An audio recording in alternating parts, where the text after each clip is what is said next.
Okay, thank you. Welcome everybody to this full Kaipara District Council meeting, 26th of February 2026. Welcome to our visitors and our people online.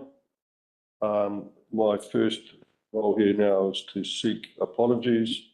I have an apology for Councillor Howard, except that he may attend online, so attend to that. No other further apologies.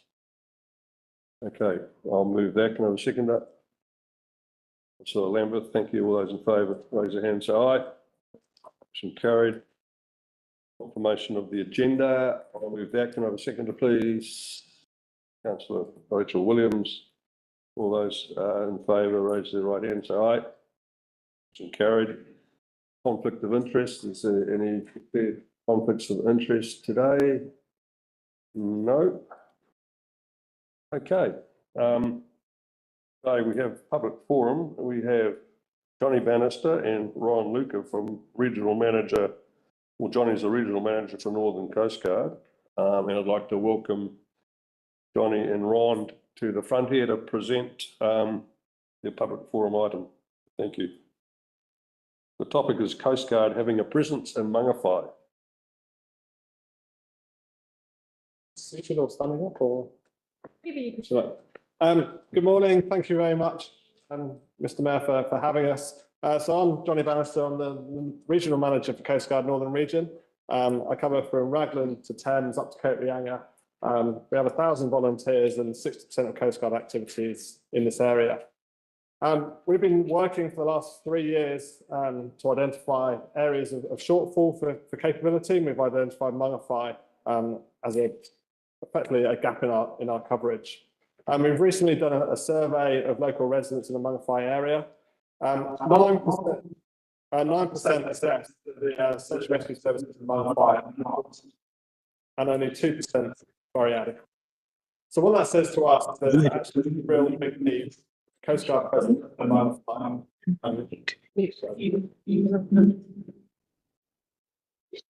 Apologies for that technical. Hopefully we're right now. In essence, we've identified that there's a gap in our coverage and Mangawhai seriously needs Coastguard. Online people.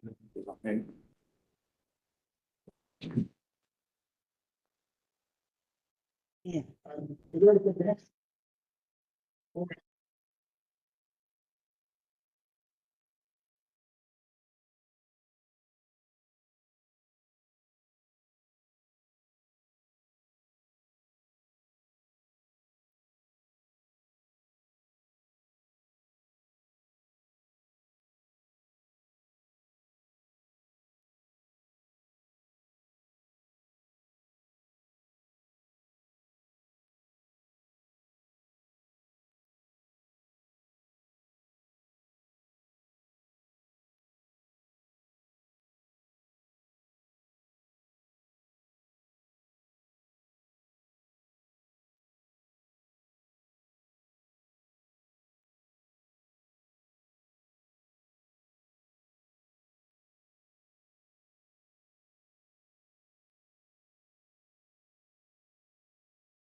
We have a lot of support from our local community in terms of volunteers.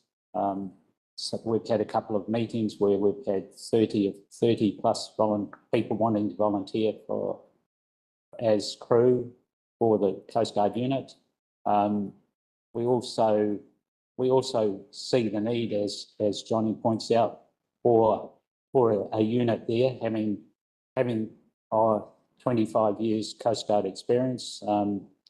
As a skipper and other various roles, I've seen what can happen in such short time when something goes wrong, and we've had incidents of late where some people were pulled out of the water, and probably very thankful that even Coastguard from Marsden Cove was able to get there in time to actually save their lives. But had we had a local unit, the timing would have been, they would have been rescued much quicker, of course. So, and also we see the need with our growing community, with a lot of new development going on.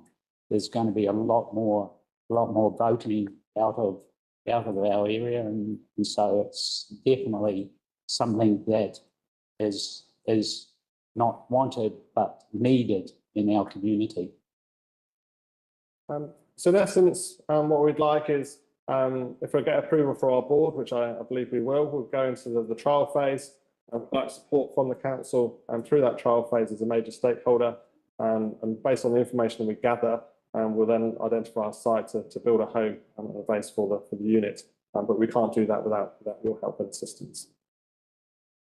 Any questions? Yeah, any questions of Jonny? Councillor Larson. Thank you, Your Worship. Yeah, thanks for coming to see us. I've spoken to you before about it, Ron, and I was a little bit confused about where you had got to with progressing things, because we've already had conversations about the scoping of locations and what have you, but the sort of more recent approach seemed like it was a new idea.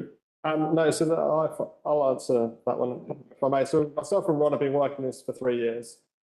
We progressed it to present to our board last August. Let's just say we've gone through a period of organisational change within our organisation. We've lost quite a lot of senior leadership. So this necessarily wasn't a priority, but I've been dogged, determined to keep this project alive and keep it going. So it wasn't it wasn't presented in July, but now re-engaging with our board to put it back on the agenda and to keep it moving forward. All the work that we've done with your council staff has been hugely valuable as we look to identify potential sites to move it forward. So I guess the slight delay has been down to internal issues at Coastguard. We have what we consider the ideal site, and the ideal site is on the water. So immediate launch out of the shed, straight into the water and out.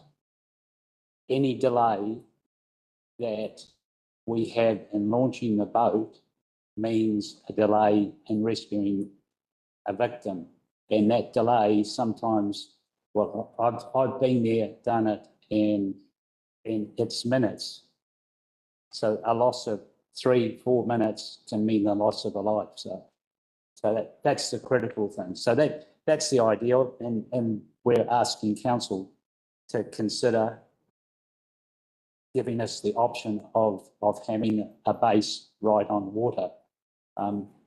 That barring that being something very, very close, but as if you're a boatie, as you know, especially if you've gone out of Mangawhai, you get a busy summer's day to launch a boat, you can be 20 minutes trying to get your boat into the water. And even with all the goodwill of everybody around you, you'll still have a huge delay in getting the boat onto the water if it's not directly onto the water in the first place.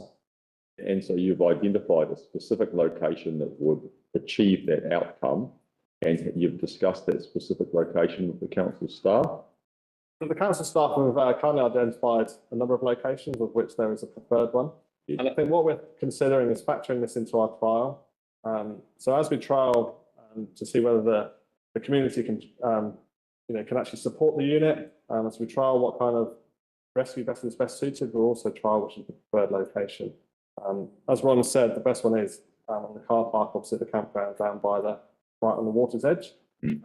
But we also need to go through the technical feasibility of the geotechnical pieces as well, see what that's like, and also obviously the consenting elements of it as well.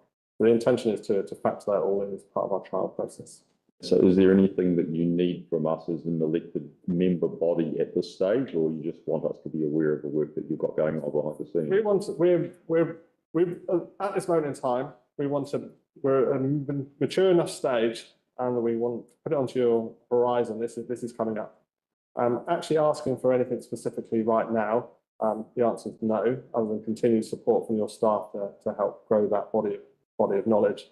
But it's also to let you know that probably in about a year's time, once that trial is completed, we will make a proposal that's based on sound evidence and data we've collected over the last year that says this is where we need to be. There's a strategic decision from the council that yes, you need a search and rescue services provided by Coastguard. You agree to that strategic intent, and then we can work together to make this happen. Thank you. Councillor Paniora? Thank you. I have two questions. The first question is, have you considered working in collaboration with the Life Club in Mangawhai? And is there overlap there where you can use the facilities, or do you have to go off on a separate project? And so the genesis of all of this came initially from Surf Lifesaving. Their rescue vessel that they had, Surf Lifesaving New Zealand wanted them to get rid of it because it's outside their scope of operations. And they wanted us to take up the mantle. If they got rid of it, they wanted us to fill that gap. So we've been working hand in glove with Surf Lifesaving throughout this whole process. We provide complementary but separate skill sets. So the Surf Lifesaving will focus on the beach up to about 1 kilometre offshore. Where Coastguard's expertise comes in is operating on the bar up to 12 miles off the coast. So we complement each other. then, so in terms of infrastructure, so different skill sets, but in terms of infrastructure and sharing the space that council's already working with the surf club there, is there not the ability to use that infrastructure? For the trial phase, the answer is yes. We had a discussion with them 3 weeks ago about partnering with them and for shared training facilities for the volunteer crew as we develop them. But in the longer term, we will probably need a purpose-built place for Coastguard. The perfect location would be where the surf club's got its place down near the fishing club. I know you put 2 storage facilities down there. The ideal world would be we've done this 5 years ago, joined up with them to build a co-located facility down there that's surf and Coastguard. But that will certainly come out of the feasibility study of the trial that we're doing. But I think it's So my final question is, so you envisage down the track, is it the space that you're looking at, is it going to be council land? Because what I'm hearing is it's in the marine and coastal area, which isn't potentially not. So the area we're looking at the moment is it's designated roadway, which comes under the council jurisdiction. The space that you're looking at. We need to launch into the estuary.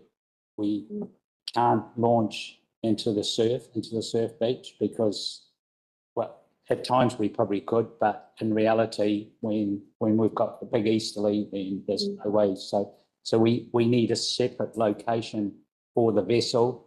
Then if the vessel's there, then we should have our facilities there as well. So Williams? Just following on from that, so once you get the okay to do this trial in March, you do, so where will you have the boat for that trial period? Will it be in your preferred? No, so previously we've worked with the campground owner to store the boat on his land so we can launch straight onto the water.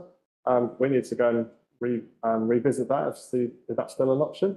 We're also going to engage with the fishing club to see if we can use their facilities to for training and share some of the repairs and maintenance overhead they're building. So that's the intention at the moment. Just scope it out and then move forward from there. But I think it's just worth emphasising that we're working hand in glove with Surf Lifesaving. We've got a really good relationship with them. We're all charities that there's no point in building more infrastructure if we're all paying repairs and maintenance costs.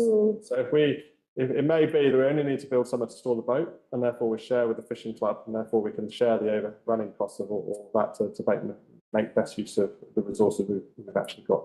Sounds like you've got lots of good thoughts and options to look at. Right, thank you. Oh, thank you.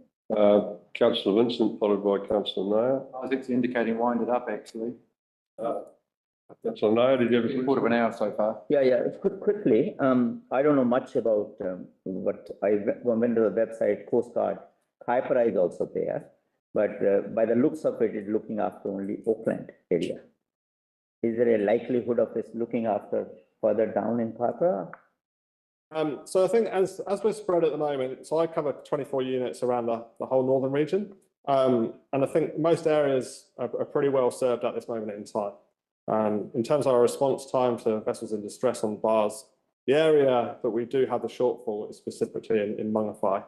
You've got Whangarei 2 hours to the north by boat in call out, and you've got Kowal 2 hours to the south. So as Ron said, if someone in the water, chances of survival at night in winter is pretty low. And that's why we identified this area as. Okay, thank you. I'll have one last question from Gordon Lambert. Move on. It's been answered. Thank you. Thank you very much for your presentation. Joe.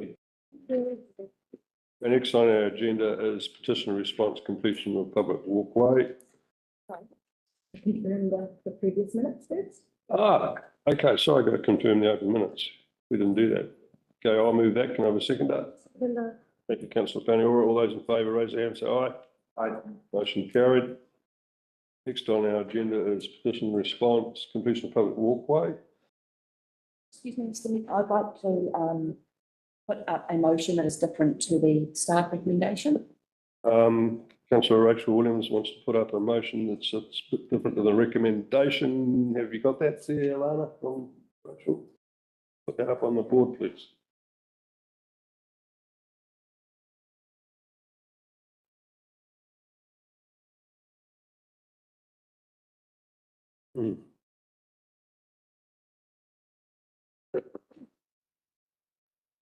I'm happy to second that, thank you. Given by Councillor Larson. Can we just read through that, please? Piper District Council notes the report petition response completion of public walkway Weka Street and Urlich Drive Mangawhai agrees to utilise the financial contributions reserves fund to complete the Weka Street public walkway in the 25-26 financial year. Okay, look, presenting this item for staff is Kurt Martin. Welcome, Kurt. Can I have a question about the motion, just for clarification?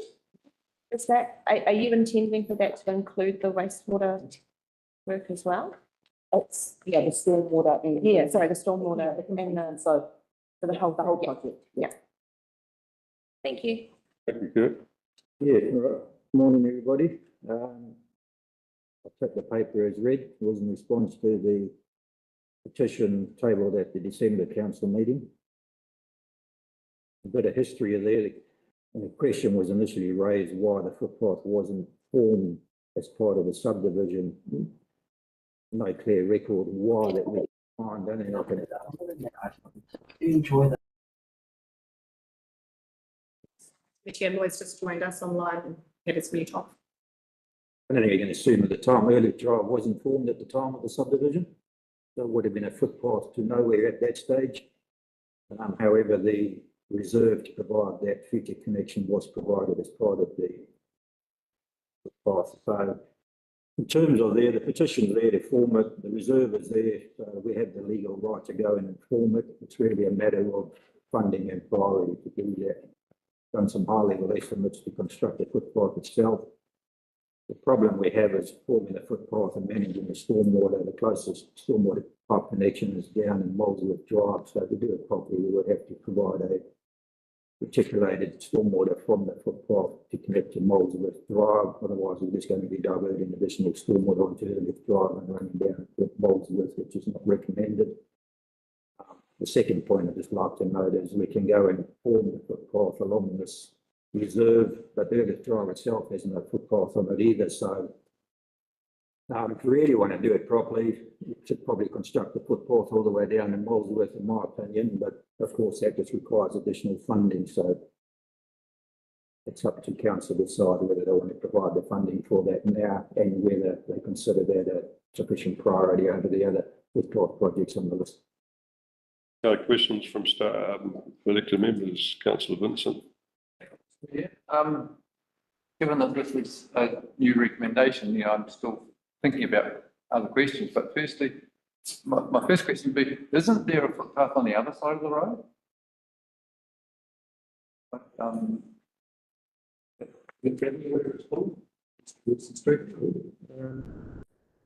Let's try. Let's try. Because I have walked that before the footpath thing was identified. And I'm pretty sure there's a footpath on the other side of the road. Is Charlie on the line? Yes, thank you. Through the chair, yes, there is a footpath on the other side of Urlich Drive at the moment. Stand corrected. I would like to be able to support this, but I've got a real problem with it. It's the unequivocal that it doesn't comply with the financial contributions policy in that there needs to be some recreation effect. I suspect that a lot of people who signed this petition would be walkers who might use that footpath for recreational purposes, but I just would like some reassurance from staff that how we were to go with the amended motion that we've been presented, that how much are we falling foul of our adopted policy on financial contribution? So you not falling foul to access, because we're accessing, it allows access to, first of all, the domain, and quicker accessibility, and also the eventually the department's source. So that complies with policy. Because that wasn't clear from the report. Councillor Larson. I think what I was going to ask has been answered, but I pulled it up on Google Maps and you can see the park on there and it's immediately opposite Urlich Park. So it's basically giving access from that residential area into the, what is our park, be developed. Okay, Councillor Paniora, followed by Councillor Williams. Thank you. Am I recalling my memory correctly, but we had some of the community come to us and speak to us about that they were using it and the kids were using it and they were biking through it, and it's a quicker way through to the main street. So it's being used regardless of whether there's a footpath or not. They're obviously not wanting to use the current infrastructure because it takes them on a different route. Is that the same group that spoke to us? Yes, it's my understanding that the petition was presented at the December council meeting. Okay, Councillor Williams. I just wanted to ask you, with that Urlich Drive road being formed and a footpath, is there actually stormwater infrastructure underneath or anywhere near that end rather than looking to Molesworth?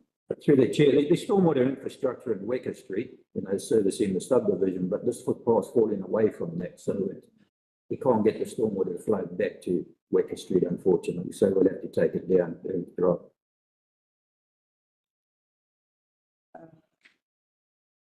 Councillor. Thank you, Mr. Mayor. No, I don't know which, have you recommended an option?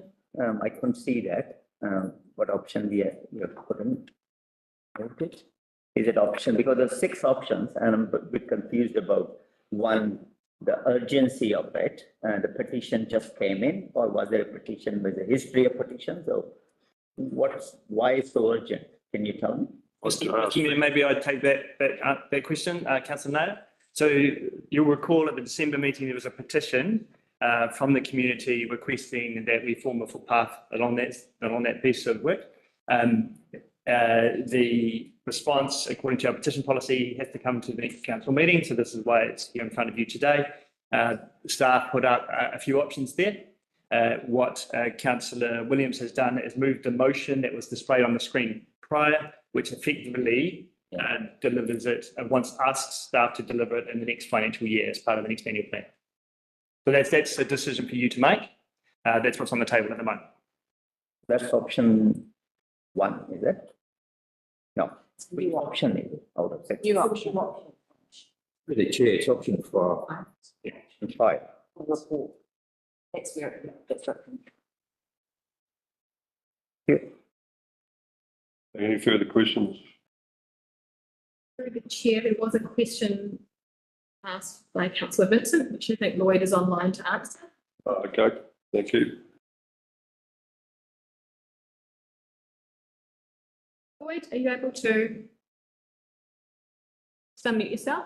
Oh, sorry. Thank you, Mr. Mayor. Good morning, councillors. The question from Councillor Vincent was, how could we have an access way included in the consent, but not require it to be formed? Look, I have reviewed the consent and gone through the file. There isn't an answer to that. There is no documentation in terms of the reasons why it wasn't required to be formed. The scheme plan simply identifies that the lot 105 as an access way to Vest.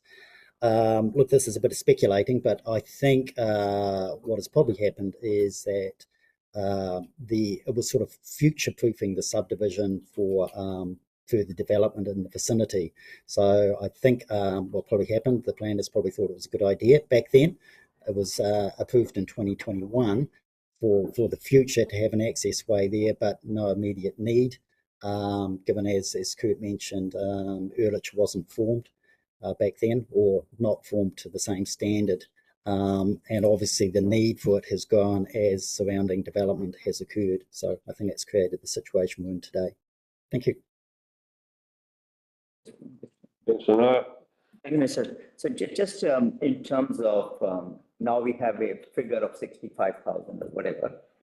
With the choosing this option 4 or 5, you said that you want 5 to 10,000 to explore the stormwater option, and you have put an unlimited amount it can exceed. So even if we approve it today, we don't know how much money is going to be spent. Is that true? Correct, to the Chair. Yes, we haven't done a cost estimate for the stormwater connection from the footpath to the proposed footpath to the system in Molesworth Drive. Looking on there, look, it's not going to need a large pipe. It's quite steep down there, near 300 mil diameter pipe. It's about 90 metres down there, hooking into the stormwater system in Molesworth Drive would suffice. Very high level estimate, $20,000 to $30,000 will do that quite comfortably. Okay, thank you very much, Kurt. You can stand down. Okay, movers statement, Councillor Williams. Yeah, I guess just some context on the subdivision, that Longview was started probably in 2009 when they released the first 40 lots. I believe it's now pretty much fully staged. It's Longview Street, Weka Street, Hawthorpe Lane, Mangawhai, Parker-Hay Place and Cartway Place. So the walkway is still unformed, I guess 15 years on, and it is being used as a stormwater overland flow path. All that's been done recently is erecting 2 signs, one indicating safety, not for public use, hence the petition and numerous service requests. It was brought to my attention that during the recent tornado in Mangawhai, the walkway access via Urlich Drive was the only way that friends and family could access the subdivision and provide support to people in there. The other point is that it is a subdivision with a one exit entry point. There is no other walkway that I'm aware of, and the petition was actually raised because of safety issues with children walking down the busy Molesworth Drive. It's obviously a bit safer and a bit quieter going through that walkway down Urlich Drive to Molesworth, and then making their way to Mangawhai Beach School or the domain. So, yeah, I obviously support moving this along a bit quicker. So that's why I raised it today. So I hope that I can get some support for it. Thank you. Thank you. Councillor Larson. Thank you, Your Worship. We're just having a look at that question about the reserves contribution eligibility. And in the current policy under the eligibility criteria parts, the list giving public access to coastal areas, reserves, bush areas or areas of special character, and typically through the development of walking tracks, etc. So I think it does fit quite well. It's giving public access to a reserve, which is Urlich Park, which is immediately across the road. Interesting when you look at the aerial imagery of that larger area, it is pretty much completely built out now, and I think that it was good foresight on council to have a pedestrian linkage through to what is now Urlich Drive. Probably perhaps ought to have had a vehicular linkage through as well, but we haven't. So it's a big suburb will feed out through Longview Street, but that's what we've got. So I think this is a good initiative to push ahead and get this done for what is a large suburb of people that are already using it. And I applaud Councillor Williams' initiative for talking with these people and getting it on the agenda. I think it's a small spend. It's appropriate to spend it on this. It's already being used. And I'd say it's probably quite long overdue that this actually does get upgraded. So, yeah, good outcome. Thank you. Thank you. Any other elected members wish to speak? Yeah. Councillor Bannister. Thank you. Yeah. So I support this motion. I'm happy that it's coming from development contributions. The very reason why the developers contribute to that, and for once the community is calling for this, the council is not directing it as occurs. So I'm happy with this motion.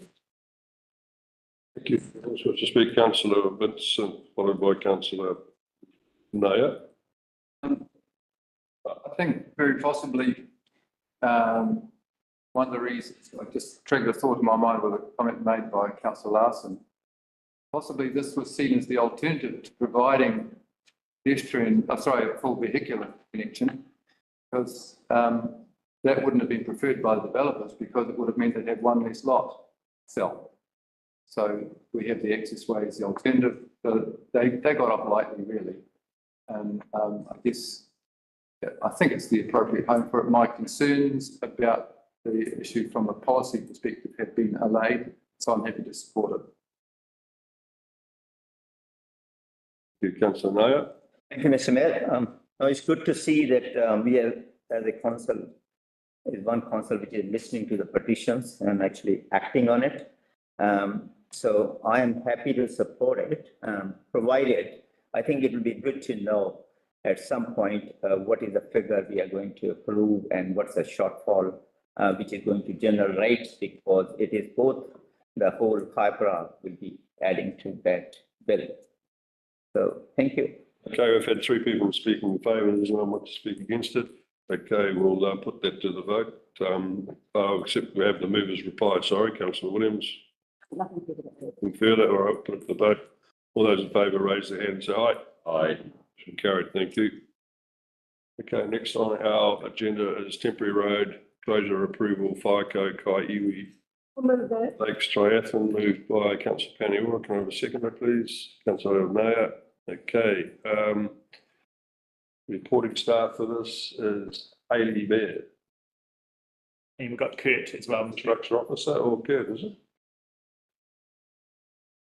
Thank you, Kurt.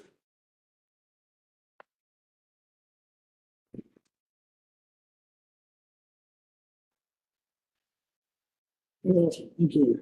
Morning, once again. Yeah, this is hopefully just a formality. This is the temporary road closure of Kaiiwi Lakes to accommodate the annual Kaiiwi Lakes Triathlon, good family event on 12th of April. It's been held annually for a fair while, no problems in there, and same organiser, similar traffic management, we've been done well in the past, so we see no concern with that and support the application. Any questions? Okay, thank you. Good. Straightforward, I believe. Move a statement, Councillor Paniora.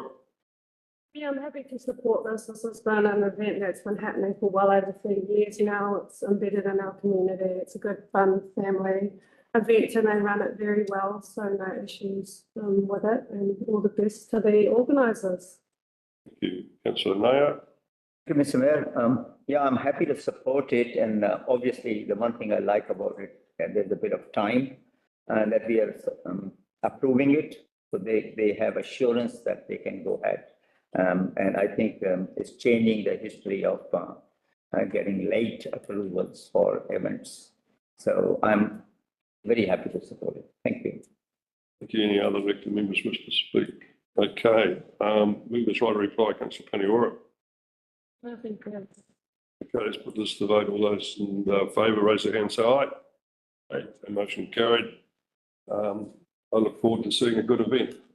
It goes off nice and smoothly. Thank you. Next on our agenda is item 4.3. Road naming application for approval February 2025. I'll move that. Can I have a second to that? Councillor Larson. Okay, reporting staff member for this. Through the chair, we have Debbie. It's Debbie. Is she online, is she? Thank you, Debbie. Good morning. Thank you so much for having me this morning. I'd like to take the report as read through the chair. Mr. and Mrs. Blundell are doing a 5-lot subdivision and would like to name the private access way Wendy's Way after their late daughter. They are doing some future proofing because they are looking at doing future subdivisions at their rear site. And land information have no issues with the name. Would there be any questions? Thank you. Any questions? Councillor Gordon. With the clarification there, did you say Wendy's Way or was it Wendy's Lane? Sorry, Wendy's Lane. Yeah. Okay. Thank you, staff member. Moving statement. I think this is pretty straightforward. If make any further comments, Councillor Larson. I actually recognise the property. It's good to have a talk with these people about their consent once see it in my mind's eye where that is, and I think it's appropriate for them to choose a name that they want to use for personal reasons, and continues the trend that we've generally followed with the landowners having a say in how they name their roads, especially the private way. Thank you. Thank you. Any other elected members wish to speak? Councillor Naya.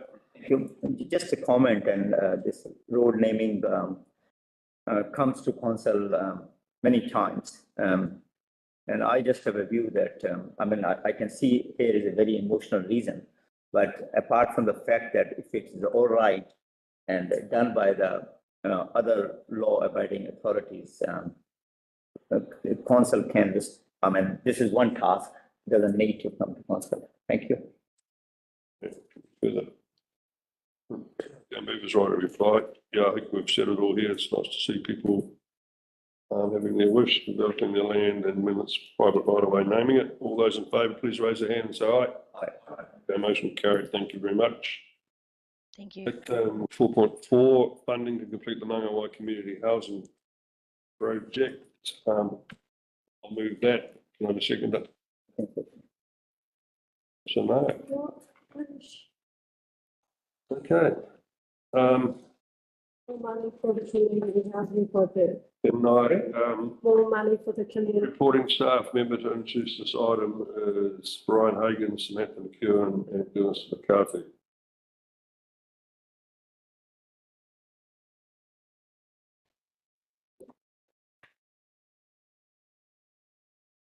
Good afternoon, Mr. Mayor, elected members. Apologies from Glynis, who's been waylaid and is unable to join us at this time. We're here to present a report requesting additional funding for the Mangawhai Community Housing Project. The request is for 1.2 million of district leadership depreciation reserves to complete the housing project. I trust you've had a chance to read the report, so we'll take it as read. Before we take questions, I'd just like to address a question from Councillor Vincent that he emailed through. So I'll read that out. The development Finch Housing Development 4 construction plans are still underway, and yet 7 of the homes are nearing completion. Can those statements be correct? Can we have confidence that all costs have been identified? Will IT needs be compromised by drawing down the funding, or did we over-allocate? Why was the demolition cost not included as part of the initial comparison between renovation and replacement of the units? It might have made a difference to my vote. So the first part of that question, I'll get to Sam to answer. Yeah, through you, Chair, I can answer about the construction plans. So the homes themselves are a design and build, so they're already well designed and ready to hit play basically and go and be built. So they've been built off site. The 4 construction plans refers solely just to the site works. We're just getting to that level of detail now. So at the time of that report, we didn't get into the level of detail for the decks, ramps, location of some of the power infrastructure, electrical meters, things like that, just the detailed bits and bobs. But we're getting to that point now. We're just still tweaking some of those plans to get into that level of detail.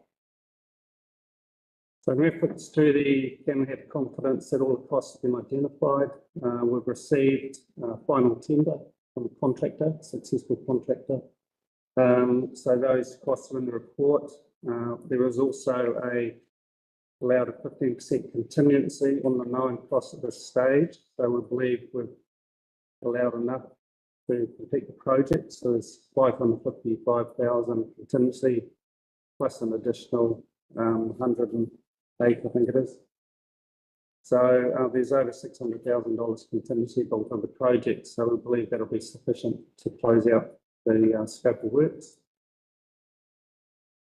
In reference to the funding that's to be drawn down from another budget, it's been identified that there's enough funds, more than enough funds in that funding allocation to cover this project without affecting any other items to be delivered through that budget. As to why the demolition costs were not included as part of the initial comparison, obviously previous staff members presented that paper some time ago. So yes, they should have been allowed from that previous figures that were presented to you. We have allowed for the demolition of Unit 8 and 9 in this current budget, so that's 35,000.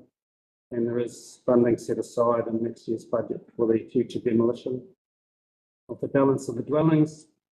And was also identified in the resource consent process for this project that the other buildings will need to be demolished to fulfill the resource consent conditions.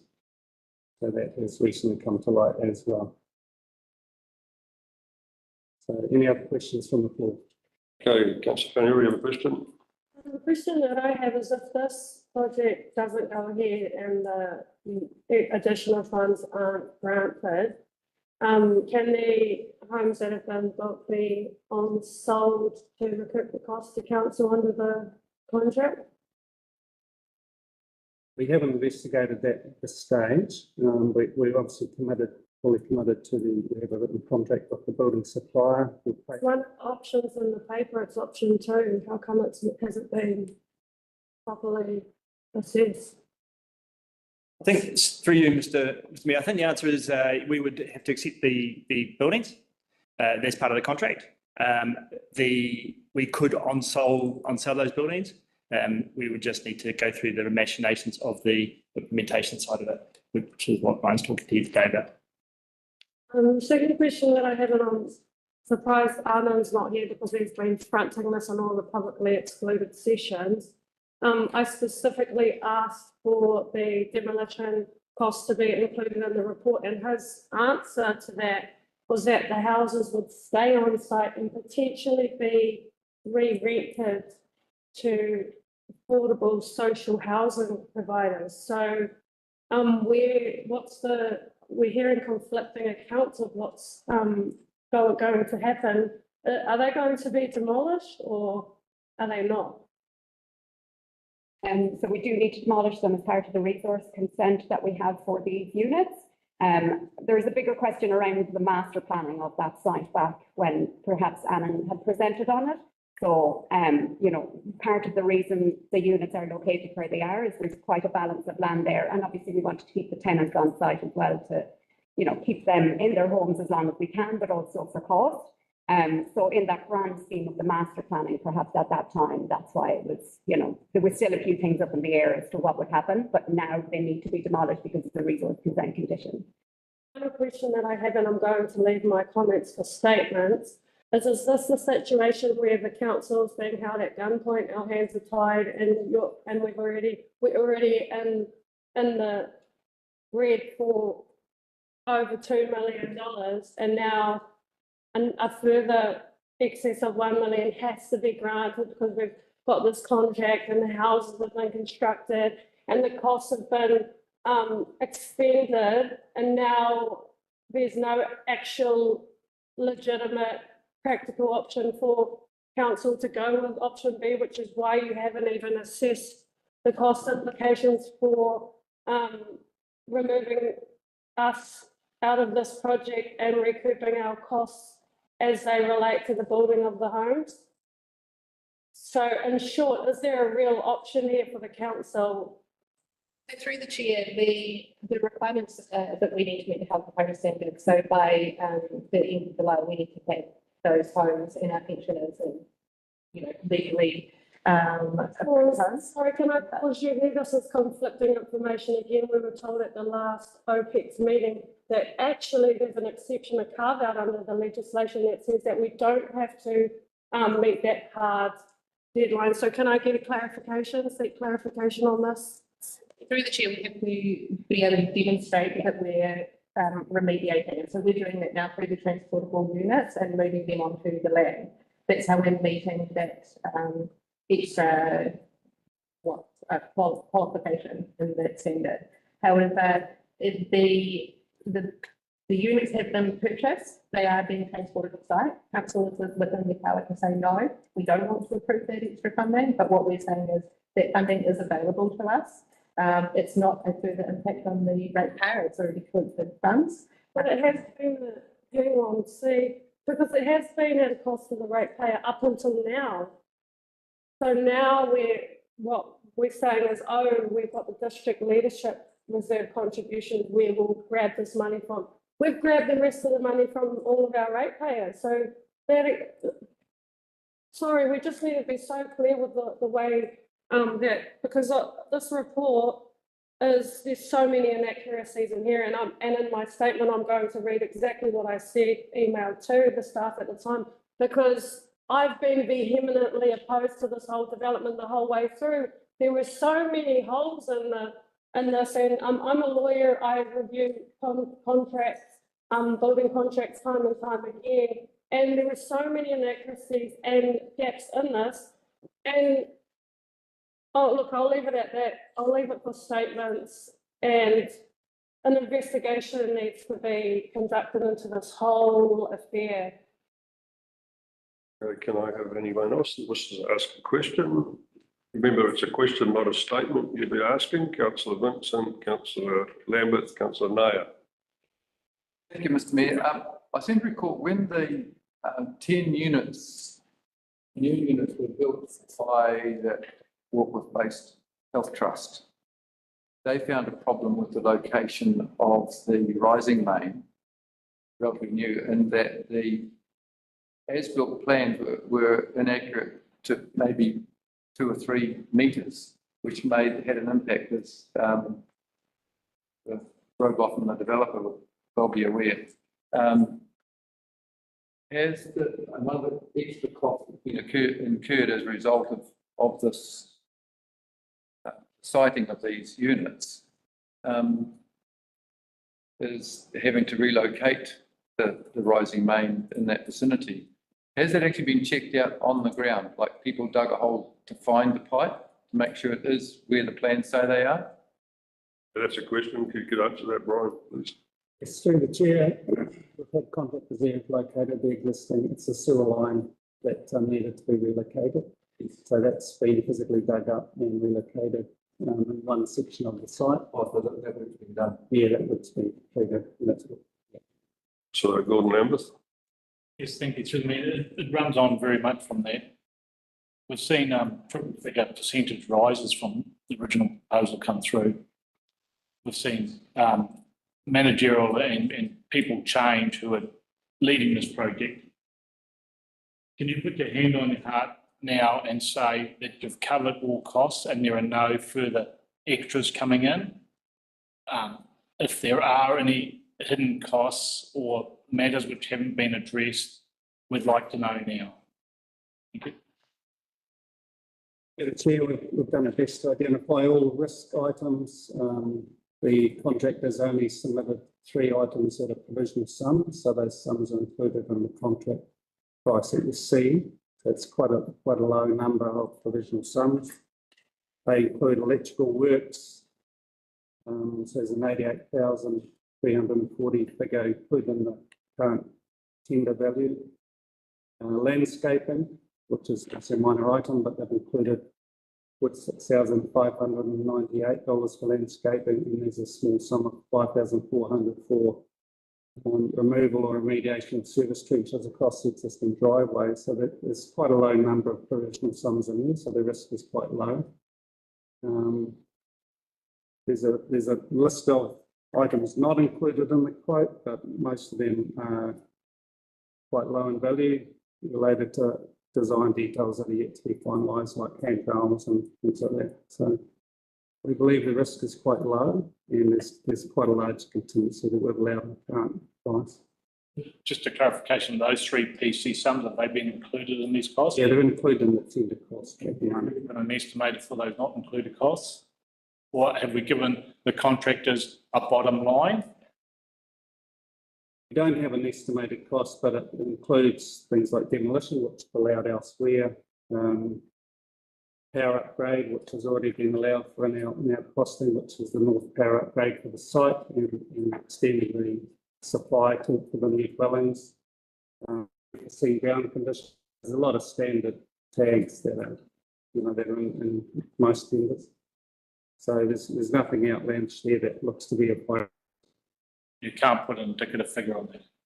No, not at this stage. But we have confidence that that's within our contingency. We've got a large contingency, so we're very confident that that will fit within our contingency budget. But if you can put a figure on that, and it's within the contingency. This question relates to Jason's role. It's not for staff. Sorry, what was it? Jason, what's the legal advice from our lawyers? So have we, at what stages in this project have we sought advice upon signing and executing the building contracts? And at what point has that been obtained, and what have the lawyers, our lawyers, provided advice on in relation to the, specifically to the cost risk increase? Mr. Mayor, I'm not aware if we've approached our lawyers in the space. I'm going to have to defer to Hayley to see if we have or not. No. So you mean to tell me that we've signed off on over $3 million worth of building contracts without getting our lawyers to check over? Are you talking about the build contracts of that? Yes, absolutely. That was absolutely reviewed by our legal team and head of that. So yes. I haven't sought legal reviews since I picked this up. My understanding is that the contract was been reviewed legally by the project team and the initiation process. So initially execution, but not at the next 2 points where you've come back to council asking for further. So through you, Mr. Mayor, so we have absolutely involved our legal team to review the contracts for the build. And most recently, when we adjusted the numbers down from 16 to 14, we did that with our legal team to make sure we're 100% covered in that space and making sure there was no risk by doing that. Do you see that legal advice? Because we're getting, I believe, from staff, and I'm telling you, that's what we did. I'd be more comfortable seeing some legal advice around that. We are talking about the build. I'm talking, lawyers can provide. No, I'm just trying to understand what you're asking me, right? So you asked about build, and we did want to that. Very reassurances around this is the last amount that cost escalation. And I think the team have answered that. The only thing that's not included is the demolition, which is in the future annual plan, right? If I may. Okay, Chair. Naya, did you have a question? Thank you, Mr. Mayor. We have heard about it, like, as you know, good part of our term. And if I remember, it started with not meeting the healthy home standard by 1st July 2025. And if I remember, correct me if I'm wrong, the original estimate was around 700 or 500,000 to make them healthy home standard, right? Or do you not know? I believe it was $181,000. Sorry? per unit. Correct. Sorry, I believe the first estimate for the upgrading and healthy homes, which came, what, 2020, was for $181,000 per unit. Yeah. 180,000 is the new estimate. Anyway, it was 700,000 of homes. My question is, we still have the discretion to get that 1-year extension. So what's the hurry that we should do in this 4 months of our term and put about 4 million, about 8% to ratepayers? Directly, my question is it related to any other further development happening in the Wood Street? What's the hurry?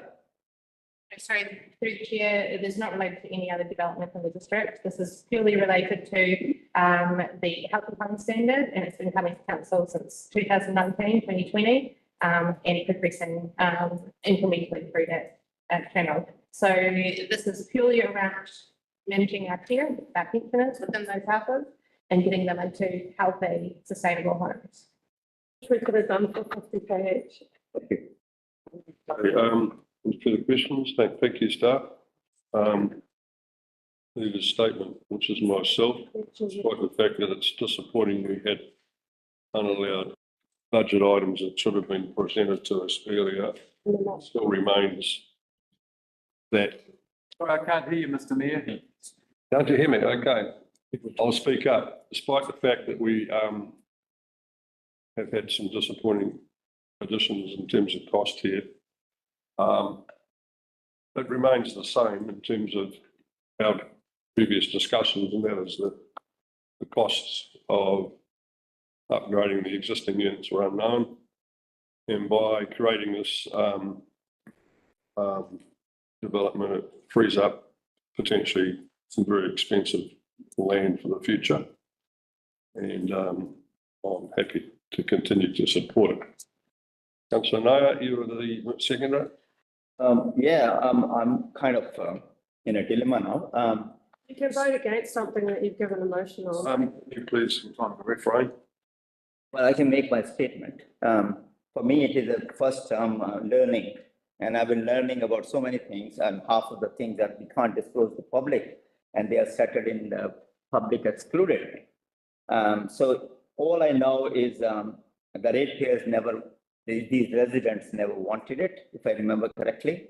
We wanted to do it to give them happiness, which they never got, and I don't think they're going to get happiness by again remaining in Pondry for a year. The inconvenience of whether they stay in this home or that home. So I actually don't think it's a good idea putting 8% on ratepayers for something which is actually a hole, and we don't know how far or how deep is a hole, as my fellow councillor Lambert asked that is it contingency, and by the looks of it, it is a bottomless hole. So I'm not supporting it. Thank you. Any other elected members wish to speak? Mr. Vincent, followed by Councillor Paniwara. Is that me? Get your hand up. So I did. Yep, there you go. Okay, to me, this is a very sad experience, and I feel embarrassment to be part of the decision that was made. But we are where we are now, and I think we have to push on through. I do think that the existing units should remain for as long as possible. As a reminder of this experience, I think there's a lot to be learned from it, and I hope that there will be some form of a review which will enable us to clarify what those learnings are for future reference and for future councils. And one thought I have is that that if they are to be removed, that we should enlist the local branch of Sustainable Kaipara to see what can be salvaged from it and who might be able to assist with that, so that not just from the point of view of saving the council money of employing someone, but also reducing the amount of crap going in, like, construction materials that end up in our landfill or transfer station. I've seen that myself, and it's a tragedy. There must be resources contained within those buildings that could be reused in some way, and I think that's amongst the things that we could maybe take from this experience. That's it for me. Thank you. Councillor Peniora. Yeah, I'm finally able to share my concerns in a public-facing forum. This issue came to our attention back in 2023 and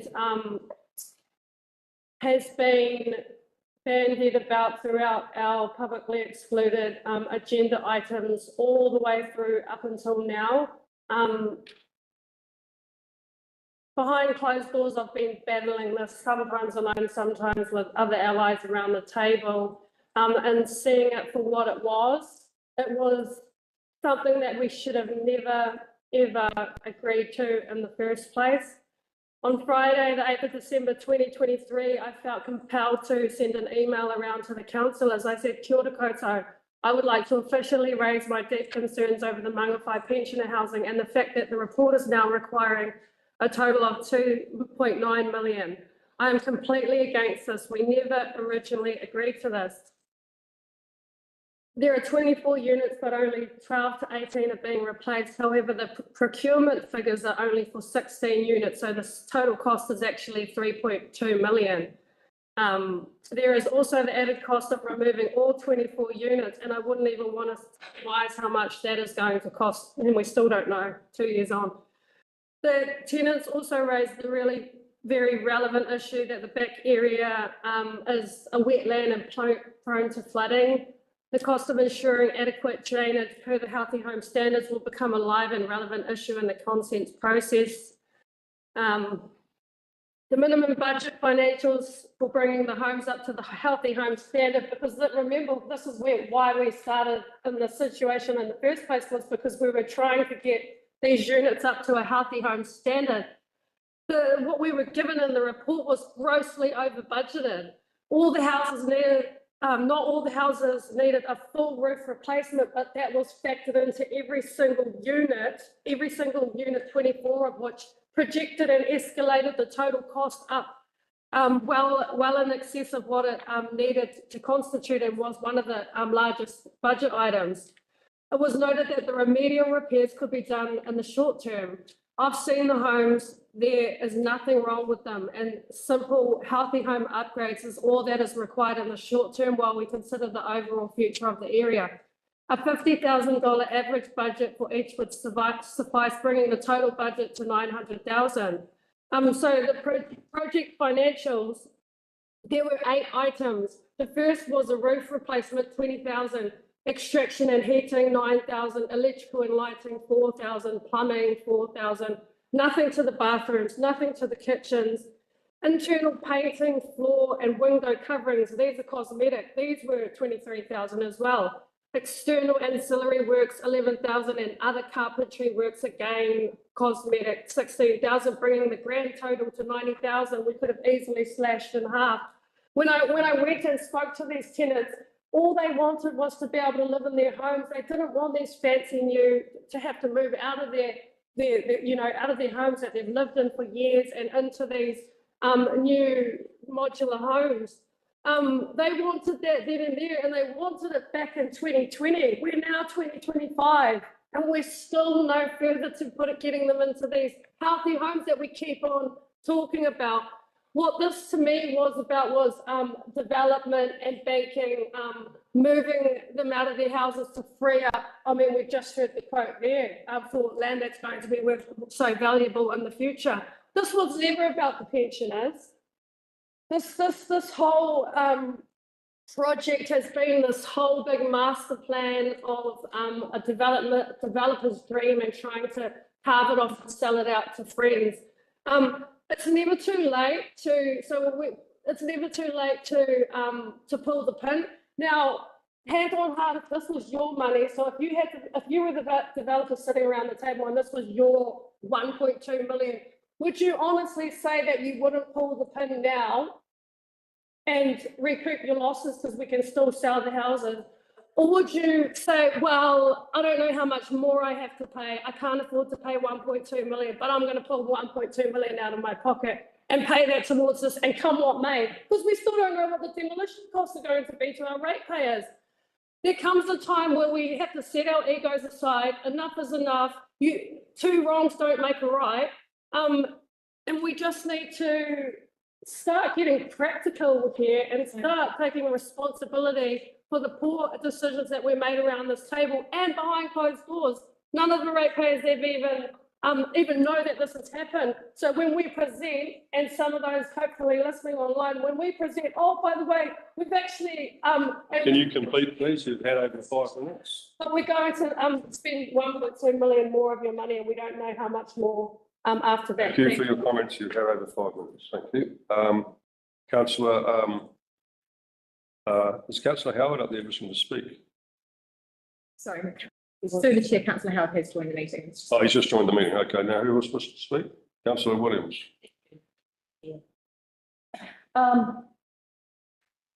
Yeah, this isn't great. All I can say to this is when we made the initial decision, all elected members can do is make it on the basis of what we've been told, what we've been given, the figures that are presented at the time. And genuinely, I believe we were doing the right thing for our pensioners. There was a deadline for the healthy homes, June 2025. This is really disappointing. I can't believe that it comes back to February 2025 that we're presented, noting through the handover process of this project delivery staff identified on-site installation items that had not been scoped or approved during the procurement process.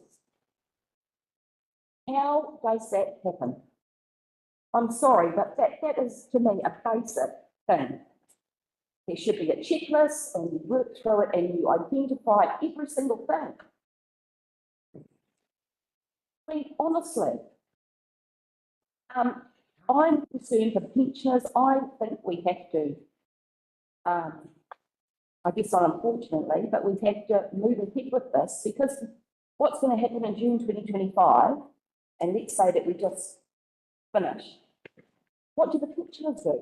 What is the option? We were working towards an option for them to move into these homes, new homes, better homes for them. And now we've got this, another budget blowout. So, I mean, it's beyond frustrating and upsetting. Sorry. Councillor Lambeth. Yes, thank you through the mayor. Look, I'm not going to speak for very long because Councillor Williams has said most of what my feelings are. Yeah, it's a matter of making sure that the leak is stopped, and I don't know whether I really got that assurance today. But they've put their neck on the line, the staff, through the CE, to say that it has stopped. And it's still viable. It's the only option we've got now. So, but it's got to stop. It's got to stop. This, we cannot have any more hidden costs. So we've got the electrical landscaping and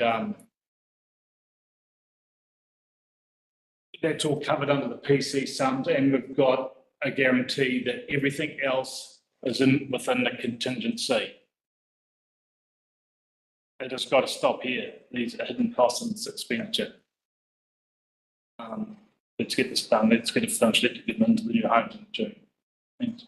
Anyone else wish to speak? Councillor Erin Wilson-Collins. Thank you. I just want to tautoko Councillor Paniwara and Councillor Williams debates there. I think there is a lot of emotion in this decision. It's been a long journey and longer for those of us that were on council last term. It's an extremely disappointing result to see, and yeah, I feel the pensioners are not who are coming out tops here in any regard, and they're not who has been thought of in this whole plan. Having been at our briefings and yeah, and looking at how this path has formed out. And that's where I'll leave it. Thank you. That's what okay. Leave this right to reply. Mr. Mayor. Councillor Howard. Thank you. Am I muted?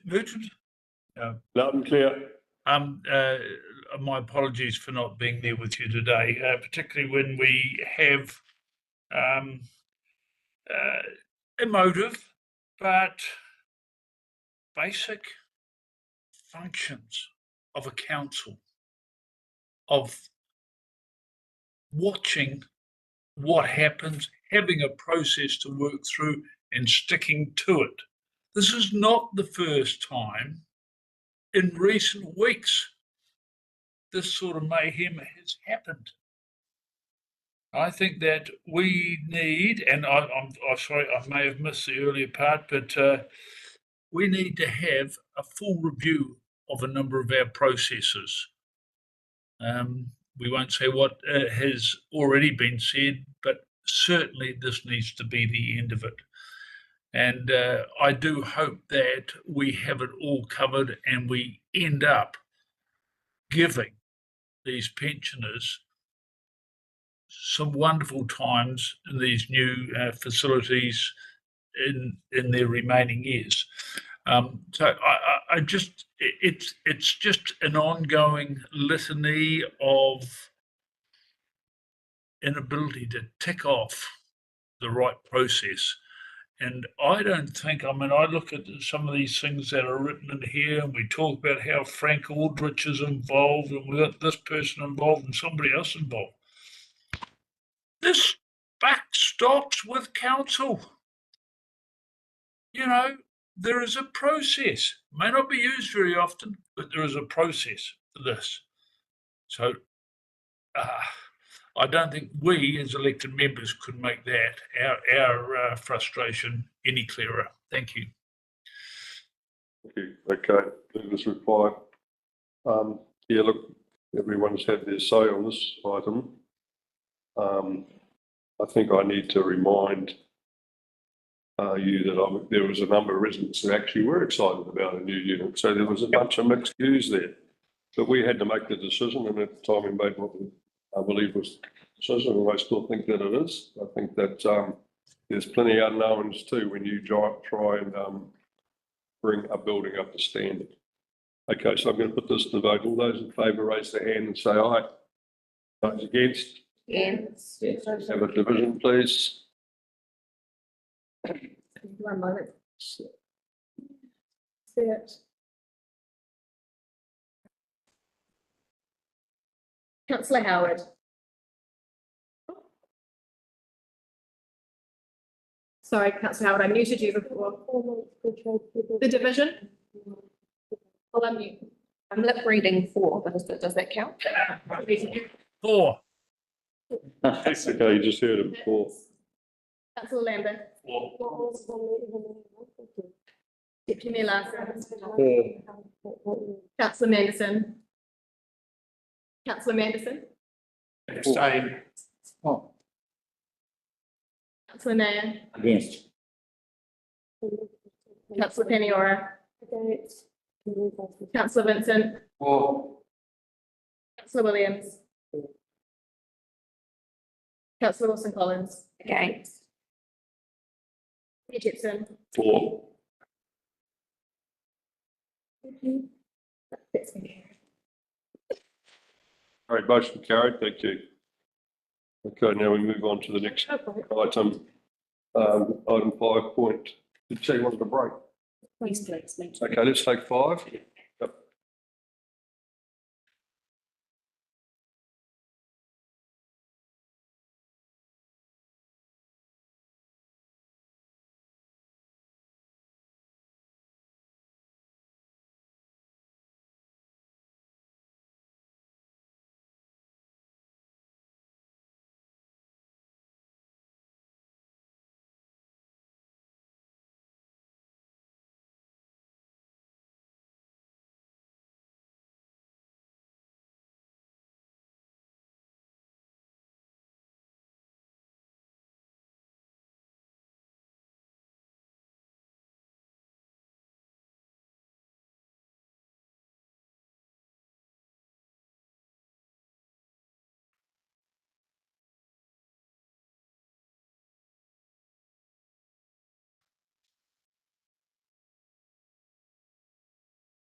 When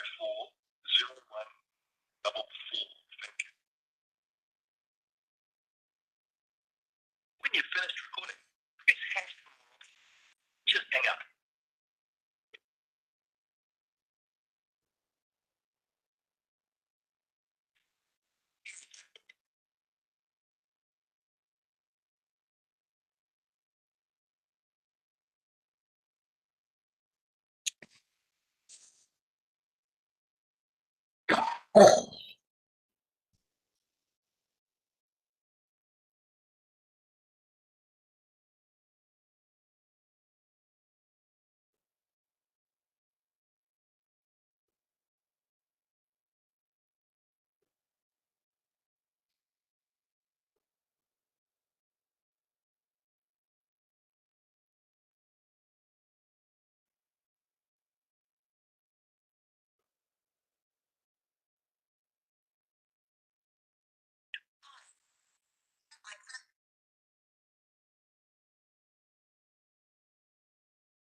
Hello, how you doing? Hey, listen, couldn't you, Just a moment. Put your mute on. I'll put your mute. I'll put mute.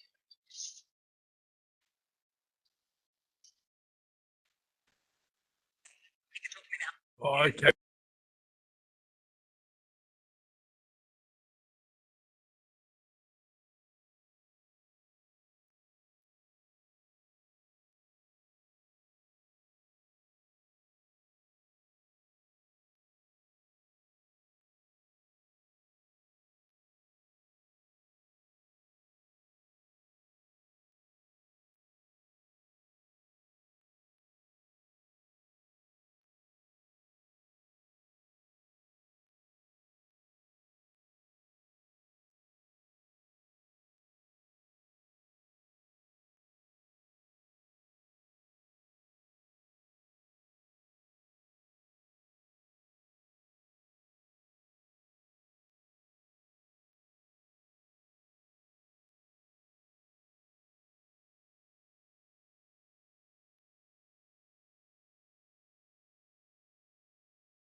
Okay, we'll reconvene this council meeting, Wednesday, 26th of Feb. Next on our agenda is item 5.1, Mangawhai Wastewater Treatment Plant Update. Just want to remind elected members that this update is an update and that we have a PEX item this afternoon where we should be discussing the commercially sensitive items that will have, and we will not be discussing them on this item. Thank you. Okay. I'll move this one. Can I have a seconder, please? Councillor Vincent, thank you. And thank you, Mr. Mayor. So we have Anna Nama online with us today, and then we've got Sue as well. So we'll head over to you, Anna. Thank you. Thank you, Mr. Mayor. Morning, councillors. Mr. Mayor, just take us a brief moment to bring the elected members up to speed in terms of how the plant operates in relation to the Brown Road farm as well. So we have a treatment plant in Mangawhai, and then we pump the effluent 13 kilometres to Brown Road farm to 65 hectares of land, where we do spray irrigate. Now, you would note, Mr. Mayor, that we have come to council most recently because we are experiencing some odour complaints at the farm, and as a result of that, we have done some work at the farm and farm management, which has improved the odours substantially. We also, in the back end of 2024, in the back end of 24, we installed an indent system, and that just provided us a bit more headroom in terms of capacity, improving the capacity up to 3,550 connections, where we are presently at 2,950 odd. So that was coming to a constraint in 2026 with the indent system, and depending on the rate of growth, Mr. Mayor, we believe we've got headroom out to 2030 and beyond. However, we do have a constraint at Brown Road Farm. As I said to you, we're experiencing odour issues at the farm, and therefore what we've had to do is reduce the zones that we can irrigate on. But that in turn has an unintended consequence of further saturation or oversaturation of parts of the land. Hence why we are now exploring an alternative disposal field. So the report we've got in front of you today, Mr. Mayor, is the second tranche of funding. The first tranche of funding council approved back in October 2023 of 1.7 million, and it allowed us to do the indents, but also some preliminary investigations at the golf course. This tranche of funding is 9.17 million. And it comprises of subsurface irrigation design, particularly on the practice fairway. For those of you that don't know the golf course, there is a practice fairway. We've done a reasonable amount of testing, which shows that there's good soakage in that area. The next, Mr. Mayor, is installing the subsurface irrigation on the practice fairway. We want to do this in conjunction with the golf club, who are proposing to recontour that land. So we want to just take an opportunistic opportunity to install the subsurface as a result of the practice fairway getting recontouring. We wouldn't want to go in and then have that all ripped up and then have it be replaced again. We're also looking to design and construct the pump station and rising main from our treatment plant to the irrigation area, and that will just allow us to have a bit of flexibility in relation to Brown Road disposal. The second part of the work is preparing and lodging the resource consent. So as part of this activity, we will need regional council consent to do the work. So ahead of that, there's a lot of investigations that is required, as well as the consent application itself. The other thing we want to do, Mr. Mayor, we have constructed what's known as a balance tank, and we did that a few years ago, and that just provides us with a bit of buffer during wet weather events. And what we want to do is get the design underway for converting that balance tank into another bioreactor. And also we'll need to tidy up both the solid stream and liquid stream, plus also the quality of the effluent. If we proceed to go further with spray irrigation on the golf course in the next stages. So what that allows us to do is actually get us to a shovel-ready position. So we've got more confidence on the financial cost of that work, so that we can then put that into future long-term plans. And then there's a project management and program management component. At the moment, Mr. Mayor, we are looking to insource both those activities in due course as the delivery team resource up to pick this project up. So today, Mr. Mayor, we are seeking approval for the 9.17 million. You will recall through a number of briefings that we had an original scheme that was sitting out around the 90 million. We undertook a peer review, and as a result of that peer review, the current forecast to complete all the works is sitting around 71 million. Now, Mr. Mayor, that number continues to get refined down as we continue with the design. So we're not seeking approval of that 71, we're just seeking a second tranche approval to get on and do the works that are outlined in the paper. I'll just hand over to Sue if she wants to add anything from a financial perspective. Yeah, just three key things. So, firstly, this is about adding notifying you that we're adding a further 370,000 onto the 3-year LTP, and that's needed for the funding for all the work that has to be done. And I'll just clarify about the balance tank. It's only designing the balance tank, it's not converting it. So the 9.1 million doesn't include the conversion of the balance tank. That will come later, but we're trying to get that all ready for when we have to do that. And another key point is that, for you to understand, is that Brown Road is not a long-term solution for this council. That and the golf club certainly looks like it could be.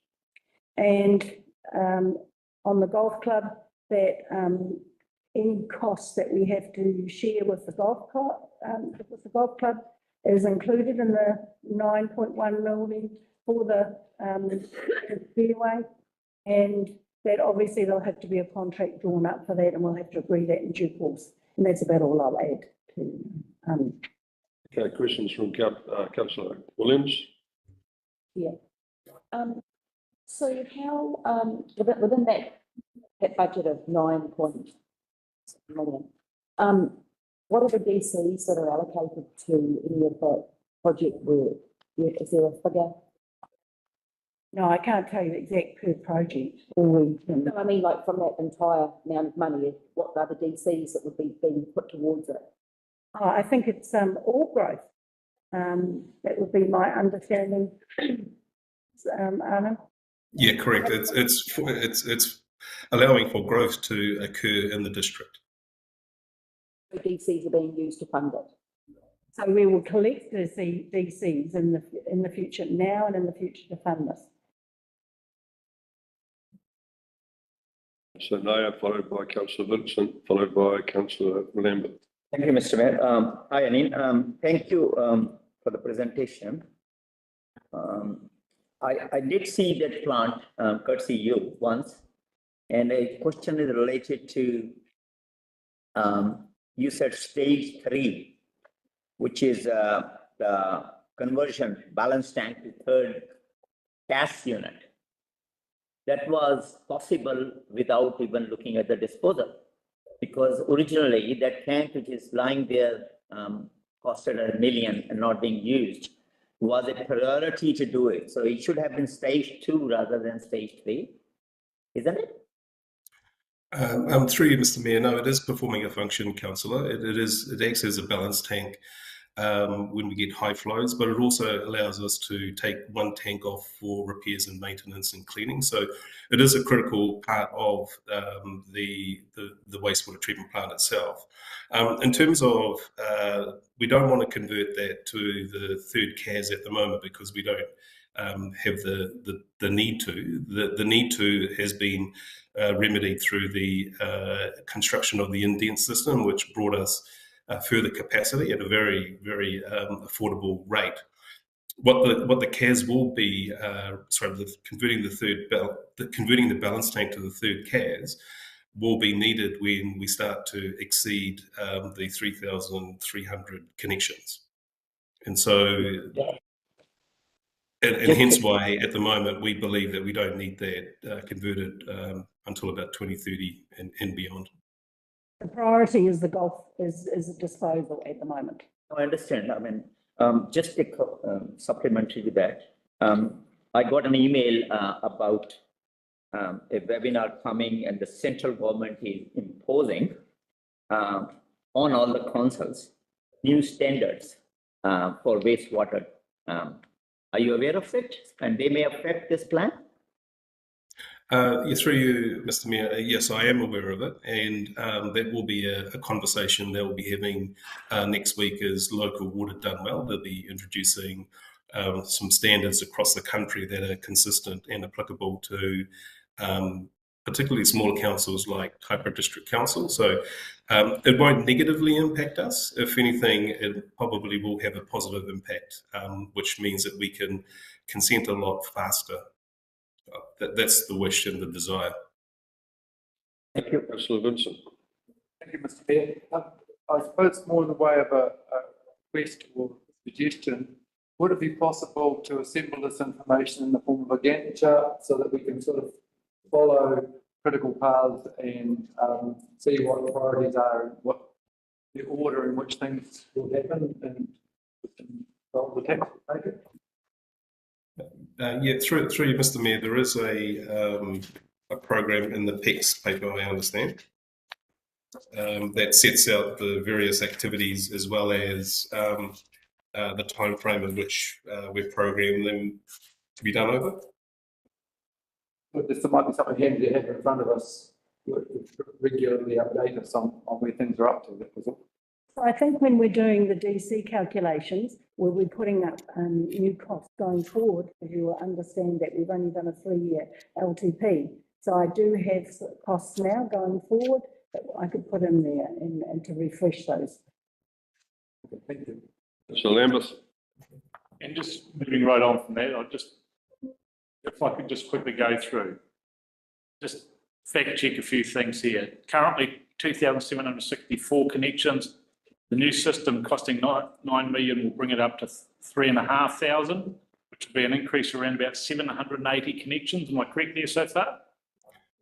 Through you, Mr. Mayor, not quite, Councillor. So at the moment, we've got a current 2,950 odd connections presently going to the plant. We installed the indent system and there was close to $1 million, and I did present the post-implementation review of that project to elected members. So that $1 million gave us that additional headroom up to 3,550. The 9.1 million particularly predominantly refers to the irrigation and disposal that we need potentially by 2027 to take the pressure off Brown Road.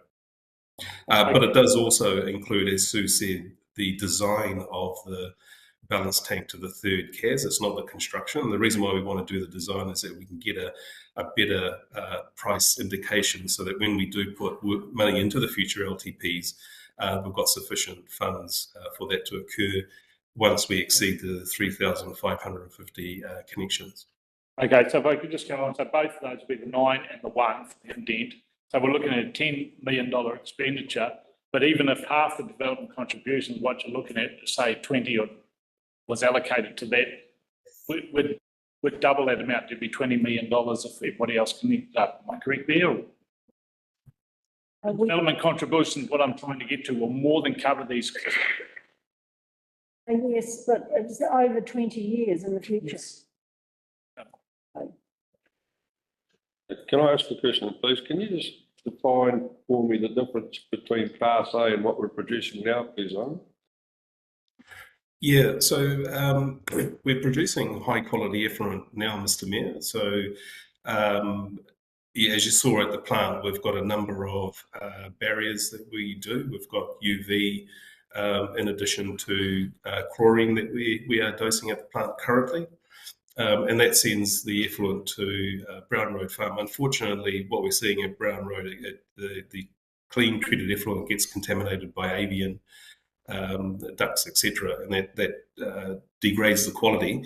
The Class A is a term referred to, it's an Australian terminology, which essentially allows you to spray, irrigate on practice fairways with very low risk of human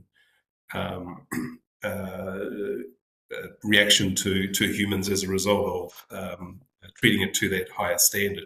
So it can be spray irrigated, and obviously it's contact recreation activities can take place. We are talking to the regional council with regards to that standard. Obviously, we don't spray in New Zealand. All the golf clubs that we've visited have subsurface, and Mr. Mayor, you've been to Omaha, where it is subsurface. However, we do note the desire for the golf club to have some areas of the golf course spray irrigated, at which time would need to investigate the quality of the effluent that's required for us to do that. At the moment, the current guidelines talk around Class A. And all Class A means is that we have to add another barrier at the treatment plant in the form of ultrafiltration. So we've already got chlorine, we've already got UV. It'll be another barrier that we need to add. Thank you. Thank you for that, Arnon. We'll see you again for the next item in text, I guess. You can stand down, move the statement. I'm happy to see this progress progressing to take us into the future for some for fortifying our connection situation. Councillor Vincent. Nothing to add, Mr. Mayor. Okay, any other elected members wish to speak? All right. You wish to speak? Yes. That's enough. Yeah, I wish to speak on this one because what we are doing is only a stage 2, 3, up to 9 or 10 millions. But it is the start of something which we have seen many times.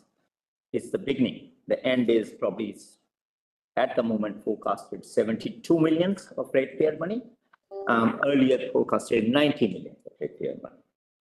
And it is also ignoring the fundamentals of legislations because central government is looking at reducing. That's why local water done well is happening. Is that all the council and Kaipara is no exception, spending too much money on water, which can be avoided. They have the expertise. The water care has more expertise than Kaipara, and this project should have been vetted or should be vetted now by water care rather than we spending again money on consultants. So even the developments on which it is based in terms of connections are speculative, based not on reality. And they may be quite different. And this money may not be of any use if the population numbers are not there. So what I believe is the project should be vetted by some expert panel under local water done well. It should be okayed by central government. And then we should also look at or explore options, which are like Brown Road, increasing capacity by taking a bit of land, council land. So I am not in favor of spending ratepayers' money, which is again $72 million at a stroke of a pen and not thinking about it. Thank you. Okay, any other elected members wish to speak? All right, movers right to reply. I think I've said what I want to say. We'll save some more questions for later. Oh, you have a question, Mike? Yeah. Sorry that Arnon has been stood down. Yeah, that's right. Okay. All right. All those in favour, raise the right hand and say aye. Aye. Against? Against? Motion carried, thank you. Okay, next on the agenda is item 5.2. Award of cost environment court decision, Lakeview Estate 183 Devich Road, Mangawhai. I'll move that one. Can I have a seconder?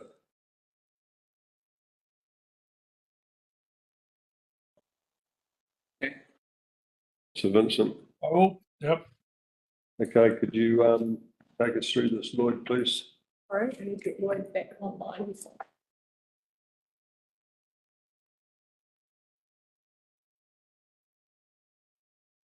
Through you, Mr. Mayor, is Lloyd on his way, is he? I think it's fairly self-explanatory, to be honest. The report's quite clear. If you read the report, you'll understand it. We part of council was one of the parties to the Environment Court, and we were successful, and council was awarded $54,590. And my understanding is we have received payment for that. Lloyd, you're online. Did you want to add to my conversation there?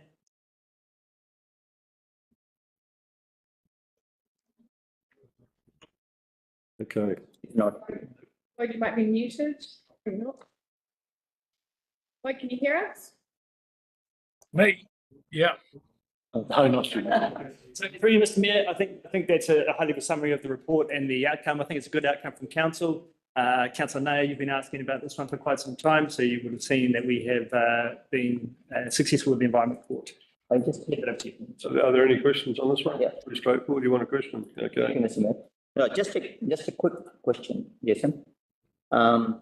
So the applicant got hundreds of thousands in fees, which is whatever, Vernon Street, the developer, right? So were we just co-applicant for cost? So that what's the question? Did we put a separate application for cost, or were we forced to be an applicant for this cost because that Vernon Street or whatever, the major who got more fee, 150,000 or something cost recovery, we got 54,000. So my question to you is, who proceeded to recover the cost? Is it the council or the applicant? Do you get what I'm saying or not? Lloyd is going to come in with an answer. Yeah. Thank you, Jason. Thank you, Councillor Nash. Yeah, look, separate applications were made by the applicant and a separate application for costs made by council. In this case, both applications were successful. And since the water costs, the decision has been made, we have sought recovery of those costs and we have received payment. The payment we've received is actually less the GST amount. So to be exact, we've received payment for $47,470.32. And the reason, just to elaborate a little, why it's less GST, there was post a decision being made by the Environment Court, there was a bit of communication between the parties on the GST implications of the decision. And we did seek some specialist tax advice. That advice was that the awarded costs would not be subject to GST, so Inland Revenue wouldn't be seeking their GST component from council once we receive payment. So that's why the actual what we've invoiced the applicant, the appellants, I should say, and what has been paid is just less than 15%, so that 47,470. The net effect is exactly the same as it was originally tendered. So hopefully that makes sense. Thank you. Thank you. You can stand down. Lloyd, one question here from Councillor Vincent. Sorry, Councillor, didn't see your hand up. Thank you, Mr. Mayor. Yeah, I interpret from what I read there that you, as much as possible, relied upon the expert evidence of the applicant rather than the council advancing its own. Would that be the normal practice in this sort of situation? Thank you, Councillor Vincent, through the Mayor. Look, it does vary. It depends on the case. We wanted to, I guess, minimise ratepayers' costs towards defending council's decision, And when we looked at it, we felt the evidence provided by the applicant in terms of the landscape evidence in particular was strong. So we thought there was no advantage for us in terms of going to the additional cost of engaging a separate landscape architect to give evidence on behalf of council. So it was more efficient just to adopt the expertise of the applicant's expert and present the case that way. The only expert witness we provided was a planning expert witness, and that's really a minimum expectation in terms of the Environment Court. Thank you. Thank you. Okay, you can stand down, Lloyd. Thank you. This is pretty straightforward. I'm not going to add to it, except to say that I think it's worthwhile to note that the staff and the planning team made a good decision here. Thank you, Lloyd. Councillor Vincent. Thank you, Mr. Mayor. Yes, I concur that as exercising our resource consenting function, we inevitably get drawn into these situations, and I think it's fair enough that we should seek to recover costs where we can. Thank you. Thank you. Any other elected members to speak? Okay. Movers right to reply. I'm not going to add to it. All those in favour raise their hand and say aye. Aye. No motion carried. Okay. Item 5.3, decisions made under delegated authority during the 2024-25 summer recess period. I'll move that. Can I have a seconder? Councillor Lambert, thank you. Here's the report on the side. Through the chair, council delegated authority to the mayor or deputy mayor or one other councillor to make urgent decisions during the summer recess period. Two decisions were made during that time. One approved a temporary road closure for the Hibiscus Coast Motorsport Rally, but that was then cancelled due to local residents petitioning against it. And the other one was related to the judicial review brought by the Ruranga Ngāti Whātua of our council's decision to disestablish the Māori ward. And that is looking at the possibility of recovering some of the costs and legal fees. So yes, today these are just being brought to council for formal noting, and if there are any questions, the CEO will be able to. Any questions? Okay, no question. Councillor Vincent. Stipulate a question. Yes, Councillor Vincent, you did. Thank you. So you did ask what was an estimation of staff hours with the judicial review. Is that correct? Yeah. So the processing and the defence of the judicial review, I looked after myself. I did have some admin support from my EA as well. I think I had to estimate it. I haven't quantified it so much, but it's roughly between 60 to 70 hours in my time, in Devich's time. Thank you. An indication of the actual overall costs that we can't recover. Soft. Okay, mover's statement. This is pretty straightforward. Second the statement, Councillor Lambert. Any other elected members wish to speak? Okay, I'm going to make a right to reply. All those in favour raise their hand and say aye. Aye. Aye. Aye. All against, thank you. All right. Item 5.4, reports, members report. I'll move that. Can I have a second, please? Second. Naya. C. Maris will present this item. Thank you, Mr. Mayor. Look, I'll keep this short and sweet because I know you've all read it. This is a quarterly report that we present to you. I think the summary page is really quite good for you to look at. Achieved 47 of the 75. There are 10 identified in yellow that may or may not be achieved, and 4 that aren't achieved this quarter. If you refer to the ones in red, because that's generally where people go. Bless you. Bless you. Good. Sorry. Sorry. Yeah. So compliance with the council's resource consent for discharge from its wastewater system. not achieved based on one abatement notice received from Mangawhai due to sampling conditions. That's on page 161, page 13 of the report. For you, percentage of KDC controlled refuse and recycling, that's never been achieved, and we won't be able to do that without an increased level of service. That's consistent throughout each quarterly report, so that'll be no surprise to you. Pensioner housing, likewise, not achieved due to the empty units in Mangawhai and the 8 empty units in Mangawhai due to the project we've just talked about. So that's also will be no surprise to you. Nothing is jumping out at me as being problematic in our quarterly report results. Very consistent with the previous quarter, and the team are working hard to make sure we meet what we need to meet.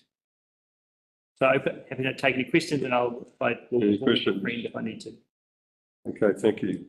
You can continue to sit there, but not stand down. Look, I'm move a statement. This is pretty straightforward yet again. I'm not going to make a comment here. Councillor Nair, you'll second it. Well, I'm the seconder. I had a few questions actually. You had your chance. Well, it was too quick. I think you're too quick. And I'm not going to revert back to questions. So anyway, so I can make the statement then. Yep, you can right now. I'll just go on a few issues which I was asking. Page 158, flood protection, and actually it's non-performed. There's a lot of unspent money, about $5 million on Awakinoma, still not done, 2 years from Gabriel. Page 157, again, water, Mangawhai projects have been done, but not possible for Dargaville. Page 165, order issues. I think it was irregular. There were 5, 28, 12 on 56. So there has been some breaches, and I'm concerned about the order issues, not order, in terms of happening frequently. There may be a bigger problem in the stomach. So I think we should investigate why we are having so many odor complaints. It's not that out of 5,000 people, 5 people complain. It could be the one complaint is from 100 people. It's counted as one complaint because it's say from Bailey's community or from ratepayers or whatever. So pensioner housing, we have talked enough about it. I think, again, you have said you have achieved, but you said you don't achieve a 7.8, page 170, because you could not sublet it to in Mangawhai. Well, we didn't want to sublet. We did not want it to let to other pensioners because we are doing a project development. So it is nothing to do with the people. We have community housing project, and they should not have any cost to ratepayers because it's a community board. 177, we took legal opinion, but OAG, Auditor General, said disagree. What are the consequences? We ended up paying some money for nothing. So I think there's a message to be learned, Mr. Morris, and I think if we learn as we do, I think the ratepayers board will come down. There has been no tender, like a 2.5 year, no tender. Now this town hall demolition, people still talking about it, and lots have been done in Mangawhai in this annual plan. So I am not happy with even Dargaville. That's page 202, Dargaville water storage. We talked about the 2 options. We never been presented anything on the second option, which is Wastewater Dam. So it is farcical, to say the least. Thank you so much. I hope we learn. I hope we do something for Dargaville. Thank you. Any other elected members wish to speak? Okay, thank you. Members write a reply. I'm not going to reply. All those in favour, raise their hand, say aye. All those against, motion carried. All right, next item on the agenda is item 5.6, Simpson's report, and welcome to this again. Thank you, Mr. Mayor. I'm just going to get Jesse. Oh, can I move? I'll move this, sorry. Can I have a second? Sir Vincent, thank you.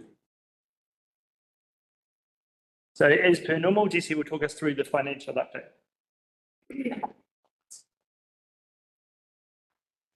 Good afternoon, Mr Mayor and councillors. So this is the first finance report you're having in for a few months after the Christmas close down. So it's reporting on the finances for the 7 months ended 31 January. I'll summarise the key points and take questions at the end. So we are 3.5 million under budget in subsidy revenue. NZTA roading subsidies are behind this as the roading capital works are not being achieved. Only some of the emergency cyclone recovery program is being delivered by Downer, which is on track. However, the rest of the program is mainly what is at risk of not being spent this financial year. My understanding is there are 77 slips and 15 of those are resolved currently.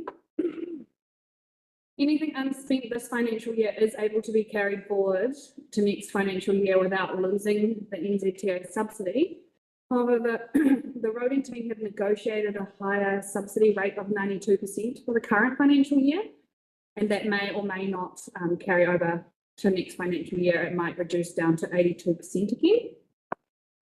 In revenue, we also have issues with consent income being well under budget for both building and resource management areas, which are largely uncontrollable and depend on the number of consents and the value of those consents that are applied for.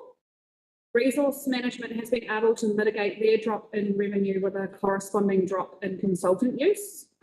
It's not easy for the building team, however, to do the same and to compensate for their revenue drop. 75% of the building team costs should be recovered by fees and charges according to our policies. So currently the recovery rate is 55% year to date. And I understand managers are looking into possible courses of actions here. On the expenditure side, we are currently 3.2 million underspent, and this is largely in the roading and waters activity groups. We also have a large employee variance due to vacancies. In capital expenditure, we're over halfway through a financial year and have currently completed 25% of the capital works program with a balance spend of 56 million. Of the 56 million, we've had early indications from the capital delivery teams that $4 to $5 million of works will need to be carried over, with another 5 million indicated as being removed from the program. We did receive a question regarding the overspend on desludging from Councillor Vincent, who pondered whether the installation of the indent system should have had the opposite effect. So Northern Waste removes our sludge, and they have increased both their tonnage and their bin swap charge rates by 5%. And there was more waste around the summer months. A lot of tourists and holiday makers, that's a key reason. There's more people here. And the reality is, if the indent system had not been implemented, this cost would have been a lot worse for council. I also noted earlier that there's significant underspends elsewhere in waters, which are covering this overspend on desludging. So I'm happy to take questions. Before we do, Mr Mayor, do you mind if I just sort of cover off the roading aspect a little bit for you? Because Desi kindly just segued into that for you. So we're bringing the roading program to you, as always, next week actually, but the one in April will give you a good program overview of the finances and our forecast to end spend. So just at the high level, we've got a $49 million roading program. That's the large bulk of our costs, as you know.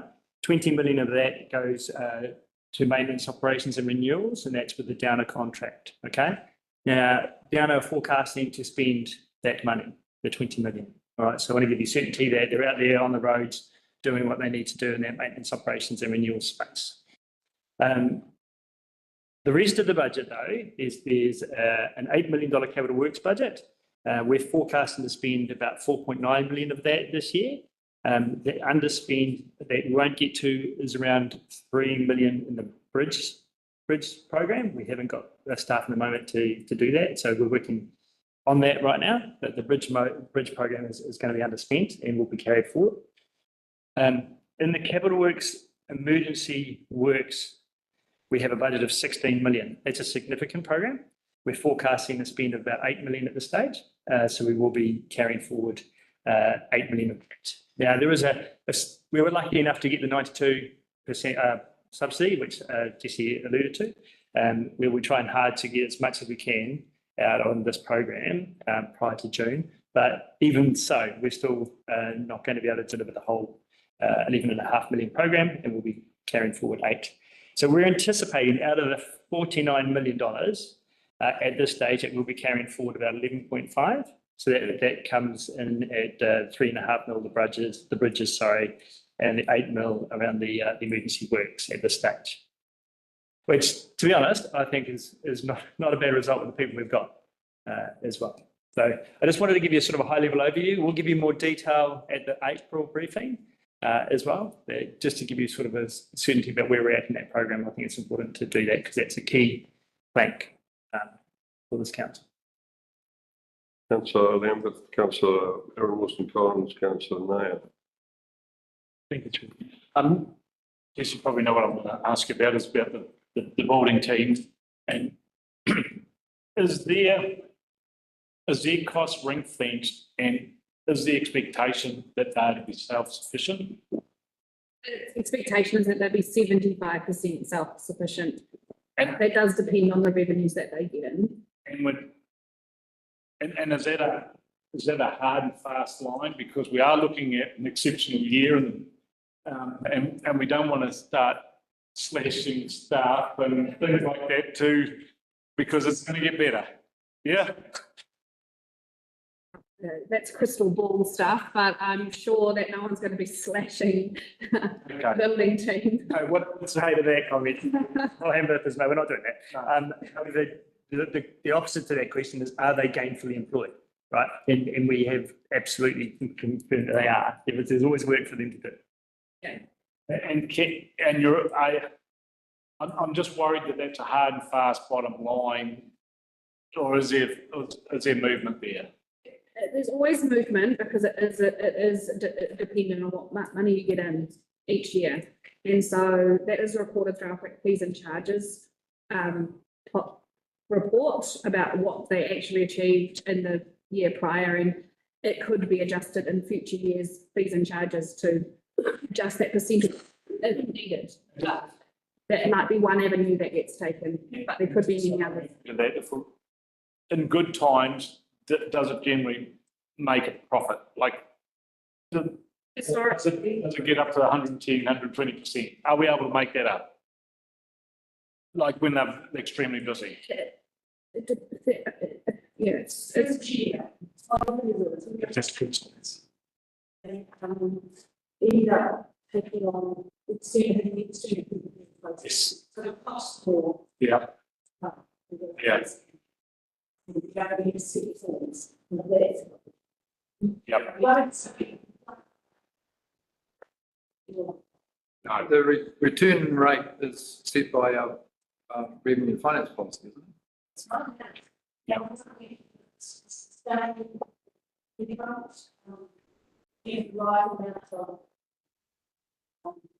Fees and charges for Petition, and we have to reassess it. But what happens is it falls on the genuine budget. Yeah, well, that's my fear if we have a bad time and it drops below that 75%, you go to reassess and it becomes unrealistic and expensive compared to our competitors.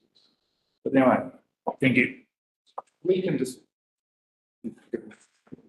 we can decide, can't we, what level of return we consider is appropriate, because we could decide that originally on the public good element, so that's proper that it should fall upon general ratepayer because it means that there are safer buildings in the district. And just on a comment of that, we're in an unusual year. It's been particularly low, like we haven't seen in the last 2 decades. So, yeah. Thank you, Jesse. I know difficult questions. Okay, Aaron Wilson-Collins. Thank you. My question's to do with the capital expenditure. I just want to make sure I heard things right because, sorry, Jesse, I thought you said there was like 5 million that identified would need to be carried forward and 5 million that be removed. What exactly are we talking about? Sorry, I was not talking about roading in those figures. So that's an additional 11.5. That's excluding roading. Okay. So there's possibly 16.5 million already identified. may need to be carried forward to the next year. Okay. 11.5 of that is roading. Yes, sort of see at this stage, right? And then, yeah, there's another 4 to 5. And so the, my other question is just to understand, just because we're, like you say, I'm halfway through the year now and only spent 25% of the budget. So, like, is that to do with when projects are best to be done, or like are we, is this a tracking, like, if we're sitting at 25% budget spent halfway through, are we going to be 50% spent by the end, or does it work differently to that? A lot of the work programs do rely on summer months to get construction done, especially in roading. But seeing that. So, although the 20th of the month payments have just gone out and we've spent about 4 million. So, and not all of that would be on normal expenditure OPEX as well. So I'm not sure. What I would say there, Councillor, is to next week's briefing, we're going to bring you an item about our PMO and how it works, just so you can get certainty and confidence in the project management side that's been used since July. And you'll see the team have been picking up projects and getting resolution from them. So that's really important for you. And then from each month on, we're going to bring an omnibus report on our projects, our capital projects, like we do with the roading. Roading is going to be more involved. It's going to have more of the financials involved in it as well from April. But we're also going to have a separate omnibus report about our projects and where we're at with them, so you can see the amount of work that is going on in this space. Since July, obviously, there's been a lot of work in planning and execution, and we're doing a lot of tenders to get that work out the door as well. So it is that part of it too. Thank you. Okay, Councillor Naya. Thank you, Mr. Mayor. It's for Jason, actually. You mentioned you have 49 million, and Downer said that they're confident of delivering it. Now, first, delivering the 20 million, that's the maintenance, operations and renewals budget. We have 49 million works to be done. So I'm just concerned about what are the impediments in delivery. Can't we hire more, or they can hire more subcontractors? Because the thing is, in annual plan, if we say 49 million, we have provided for this money, we've taken ratepayers, we have charged them the money, and then we end up delivering 20-30 million, which is the average for FIRECO for last 20 years. And that means we have taken 30 million of money and have not spent it. It's a serious thing. So what are the things we can do that it doesn't happen? So, thanks, Councillor Naya. So, I've been talking to our roading manager, who is a contractor as well, to be fair, and said, look, we've got to make sure we can get as many projects out the door as we can, which includes using consultants or contractors to do that work. Everybody's doing the same thing, though, is what I would say to that. So, yeah, there's a lot of contractors, a lot of consultants being used out there in the roading space. The difficulty we have is that it is hard to get roading people at the moment. I still haven't got a roading manager. I've still got 2 vacancies in the roading team. We just can't get them. So you're right. We could look at other options. We are trying hard to get them. My question was, sorry, Mr. Mayor, is that we are forcing you to do more than you can. I think from the governor's point of view, it is sacrilege. We should look at how much you can deliver rather than imposing too much work on you. It is nothing to do with your performance. There will be always constraints. I think, Councillor, it's an interesting point. Look, the council reflected what the community has been saying. The community has been saying for a long time that roading needs to improve, right? So collectively, you made some decisions around the ETA, for example. You made some decisions about the performance of the contractor that was in there in the last 3 years. And you made some really affirmative decisions around that. We've got to adjust to those decisions. And this year was always going to be a settling in year, because bringing roading from what was NTA in-house to KDC is a big thing. And we've got to try and manage that as best we can. And like I said to you, we're struggling in the staff element of it. However, despite that, we've got some really good consultants and contractors in place here. Kurt in a roading manager role, and then we've got Blair, and we're working really, really well with Downers. I'm actually really happy with what downers are doing on the roads, and we're actually getting positive feedback from the community now, which is a very different change. So to answer your question, you've set us a stretch target. We're trying our best to meet it. Thank you. Councillor Paniora. A couple of questions, same as Councillor Wilson-Collins on capital expenditure. What is the 200,000 to the Sound Park improvements? Is that the video? Is that the CCTV or? Sorry, Councillor. B1, 200,000. We have to phone a friend for this one. Deal with that one. Could you just let me know what page you're looking at, please? Just the capital expenditure by activity page. What can we pay against? On page 13, page after page 12, it's the numbers drop off. Capital expenditure by activity, yeah? Yeah, the 200,000 budgeted for Striville Sound Park improvements. So I think 167. And also new road around the corner there. Yeah. Okay. It's all more about training. Proven that happening in system work. Right. Okay. And then what happened? There's no notes on the Pahi blowout, Pahi toilet replacement budget blowout. What was this explanation there? 154,000 over. 154,000 over budget for the Pahi toilet replacement, and there's no notes to signify. Not even note, as I thought that had been reported to council already. Is it the over budget or the carry forward? Pahi toilet. So Pahi toilet, because there's a toilet, a wastewater disposal at a playground.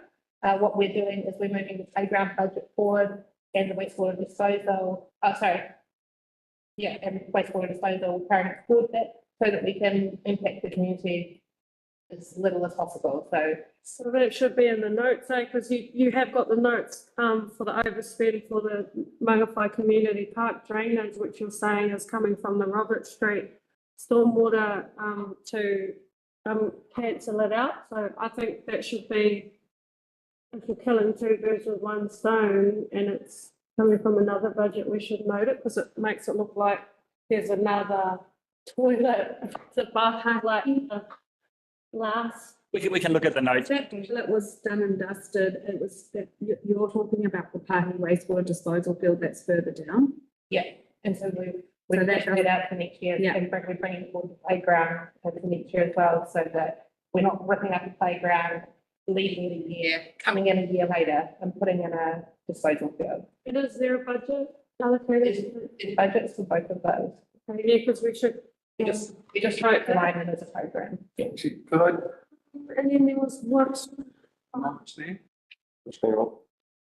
to help explain, because it's not being made clear. Yeah, no, they just need to note it similar to, so that explanation's fine. I'm really happy with that. Foot field is going where the playground is now. Yes, Unsafe. it's that. It's, We were grenade doing texture. adjacent trees. Yes.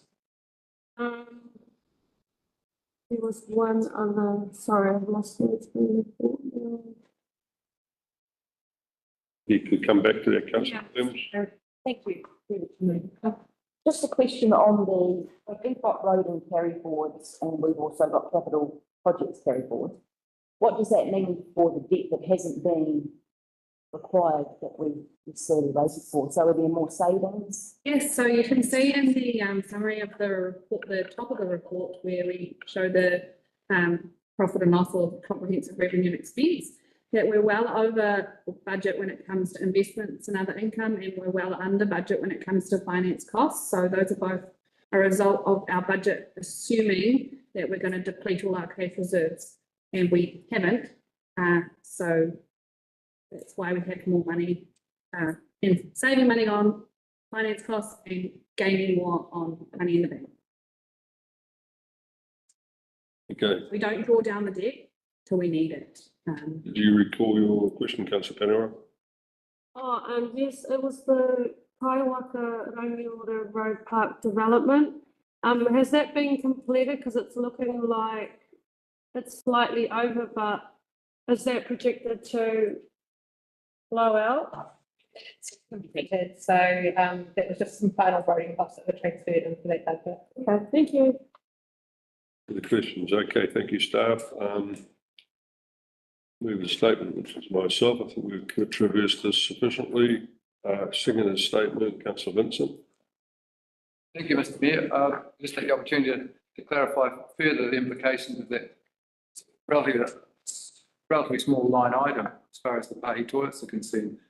The disposal field could have been provided conveniently without disturbing the children's playground. However, the location chosen by the engineering experts drew opposition from the local community.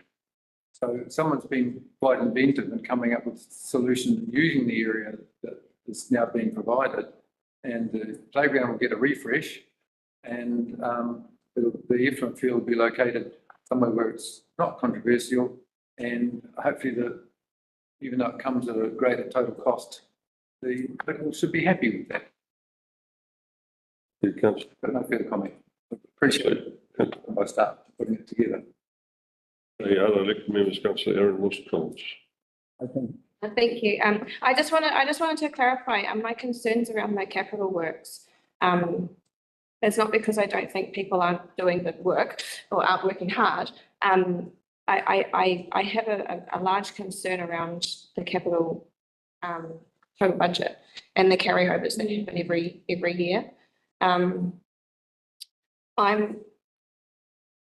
probably misquoting, but I'm quite certain that the total budget this year is almost half again, like 50% more, or twice as much. Sorry, God, I left my brain behind.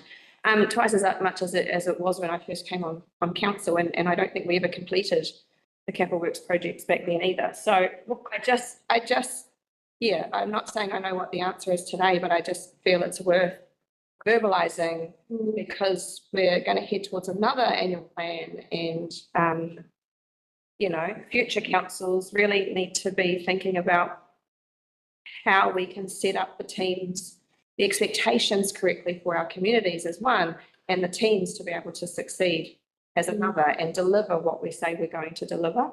So I also do appreciate the positives that are happening with the work that is being done. So yeah, that was all. Anyone else? Councillor Maher. Thank you, sir. Just a short statement. I mean, you can look through the figures, and I'm not going to go into the details of that, but they're quite big ticket items, which are there. The money is there for many years. One obviously is the flood one, $9 million still sitting there. And then phase 3 works. And then we have Dagaville bund heightening, whatever. Wastewater, money sitting there. And then we have culverts in Beach Road, all those things. And town hall, for goodness sake, I think we should finish soon. Yeah, so I think when we looking at $50 million, it'll be wise to look at what is there, which is behind. It's not that we put new projects in, which I see taking priority over the old projects. There has to be some kind of queue system, at least because the members agreed to do a few things, regardless of whether this was this council or the previous council, and it can be put on the back burner and the new projects take priority. Some of the projects I cannot, without going into details, are doing on War Park, while the one, and that's what we hear from constituents, is what's happening there. And my ears, I'm actually going deaf now because people keep asking the same question. When the town hall is done, one the stormwater, one the wastewater. Anyway, so I think we have to show something. Now, 4 or 5 months of time left to deliver something.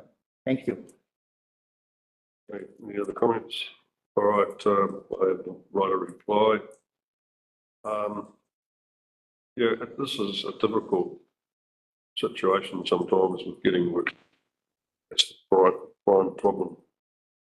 Getting good contractors. I mean, and then things do change. I appreciated a couple of meetings at Pahi. Obviously, Councillor Vincent's been involved with the locals there as well. And sometimes you have to be quite fluid, particularly when you're dealing with what the community tells you is not working there.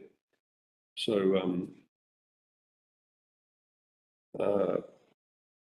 you know, the contractor, council, community thing comes into play big time sometimes. And availability is just, it's just not there for some of these people that we need to do some of this work. It's an unfortunate situation. Anyway, I'll put this to the vote. All those in favour raise their hand, say aye. Aye. Against, motion carried. We've got one more item before lunch to get through, and that's the resolutions register update February 2025. I'll move that. Can I have a second that, please? Aye. No. Reporting for this is... To me, I think I'll just crack it there. So obviously we report this every month to you. We didn't do it in December as normal because of the tight timeframes. On this one, you'll see quite a few of the resolutions have been marked as complete. So we report them complete ones to you, and then they will just appear there. So happy to take the questions, and I'll phone a friend if I need to. Councillor Kaniwa. Very interestingly, the first page, the Bailey's Beach Storm Events Report, the NRC breach notice. Funny that the Taiao has covered the sandbags now with sand following the sandstorm, so where does that leave us with that open? Bailey's Beach, gotcha. Yeah, we'll have to look into that. We're serious. I'm serious. I have to look into it, come back to you.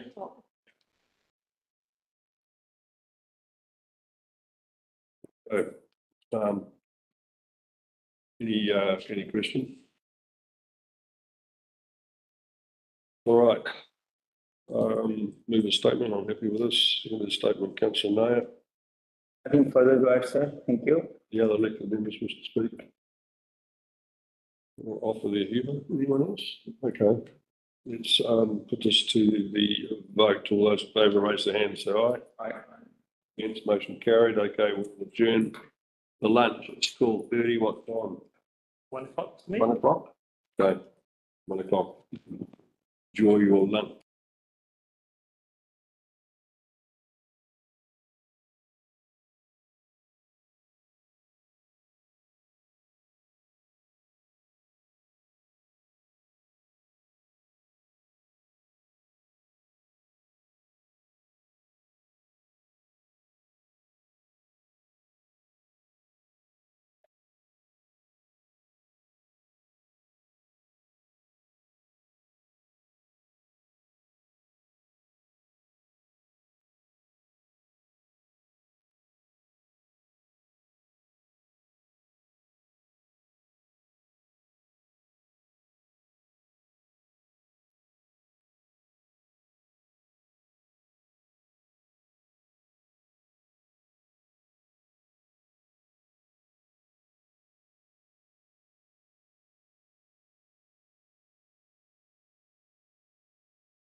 Okay, reconvening after lunch, this council meeting today, Wednesday, 26th February.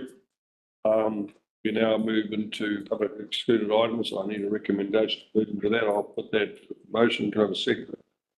Councillor. Thank you, Councillor Nair. All those in favour say aye. Aye. Yes, carried. Okay. Sorry, I need to do the recording, stop the end of live stream.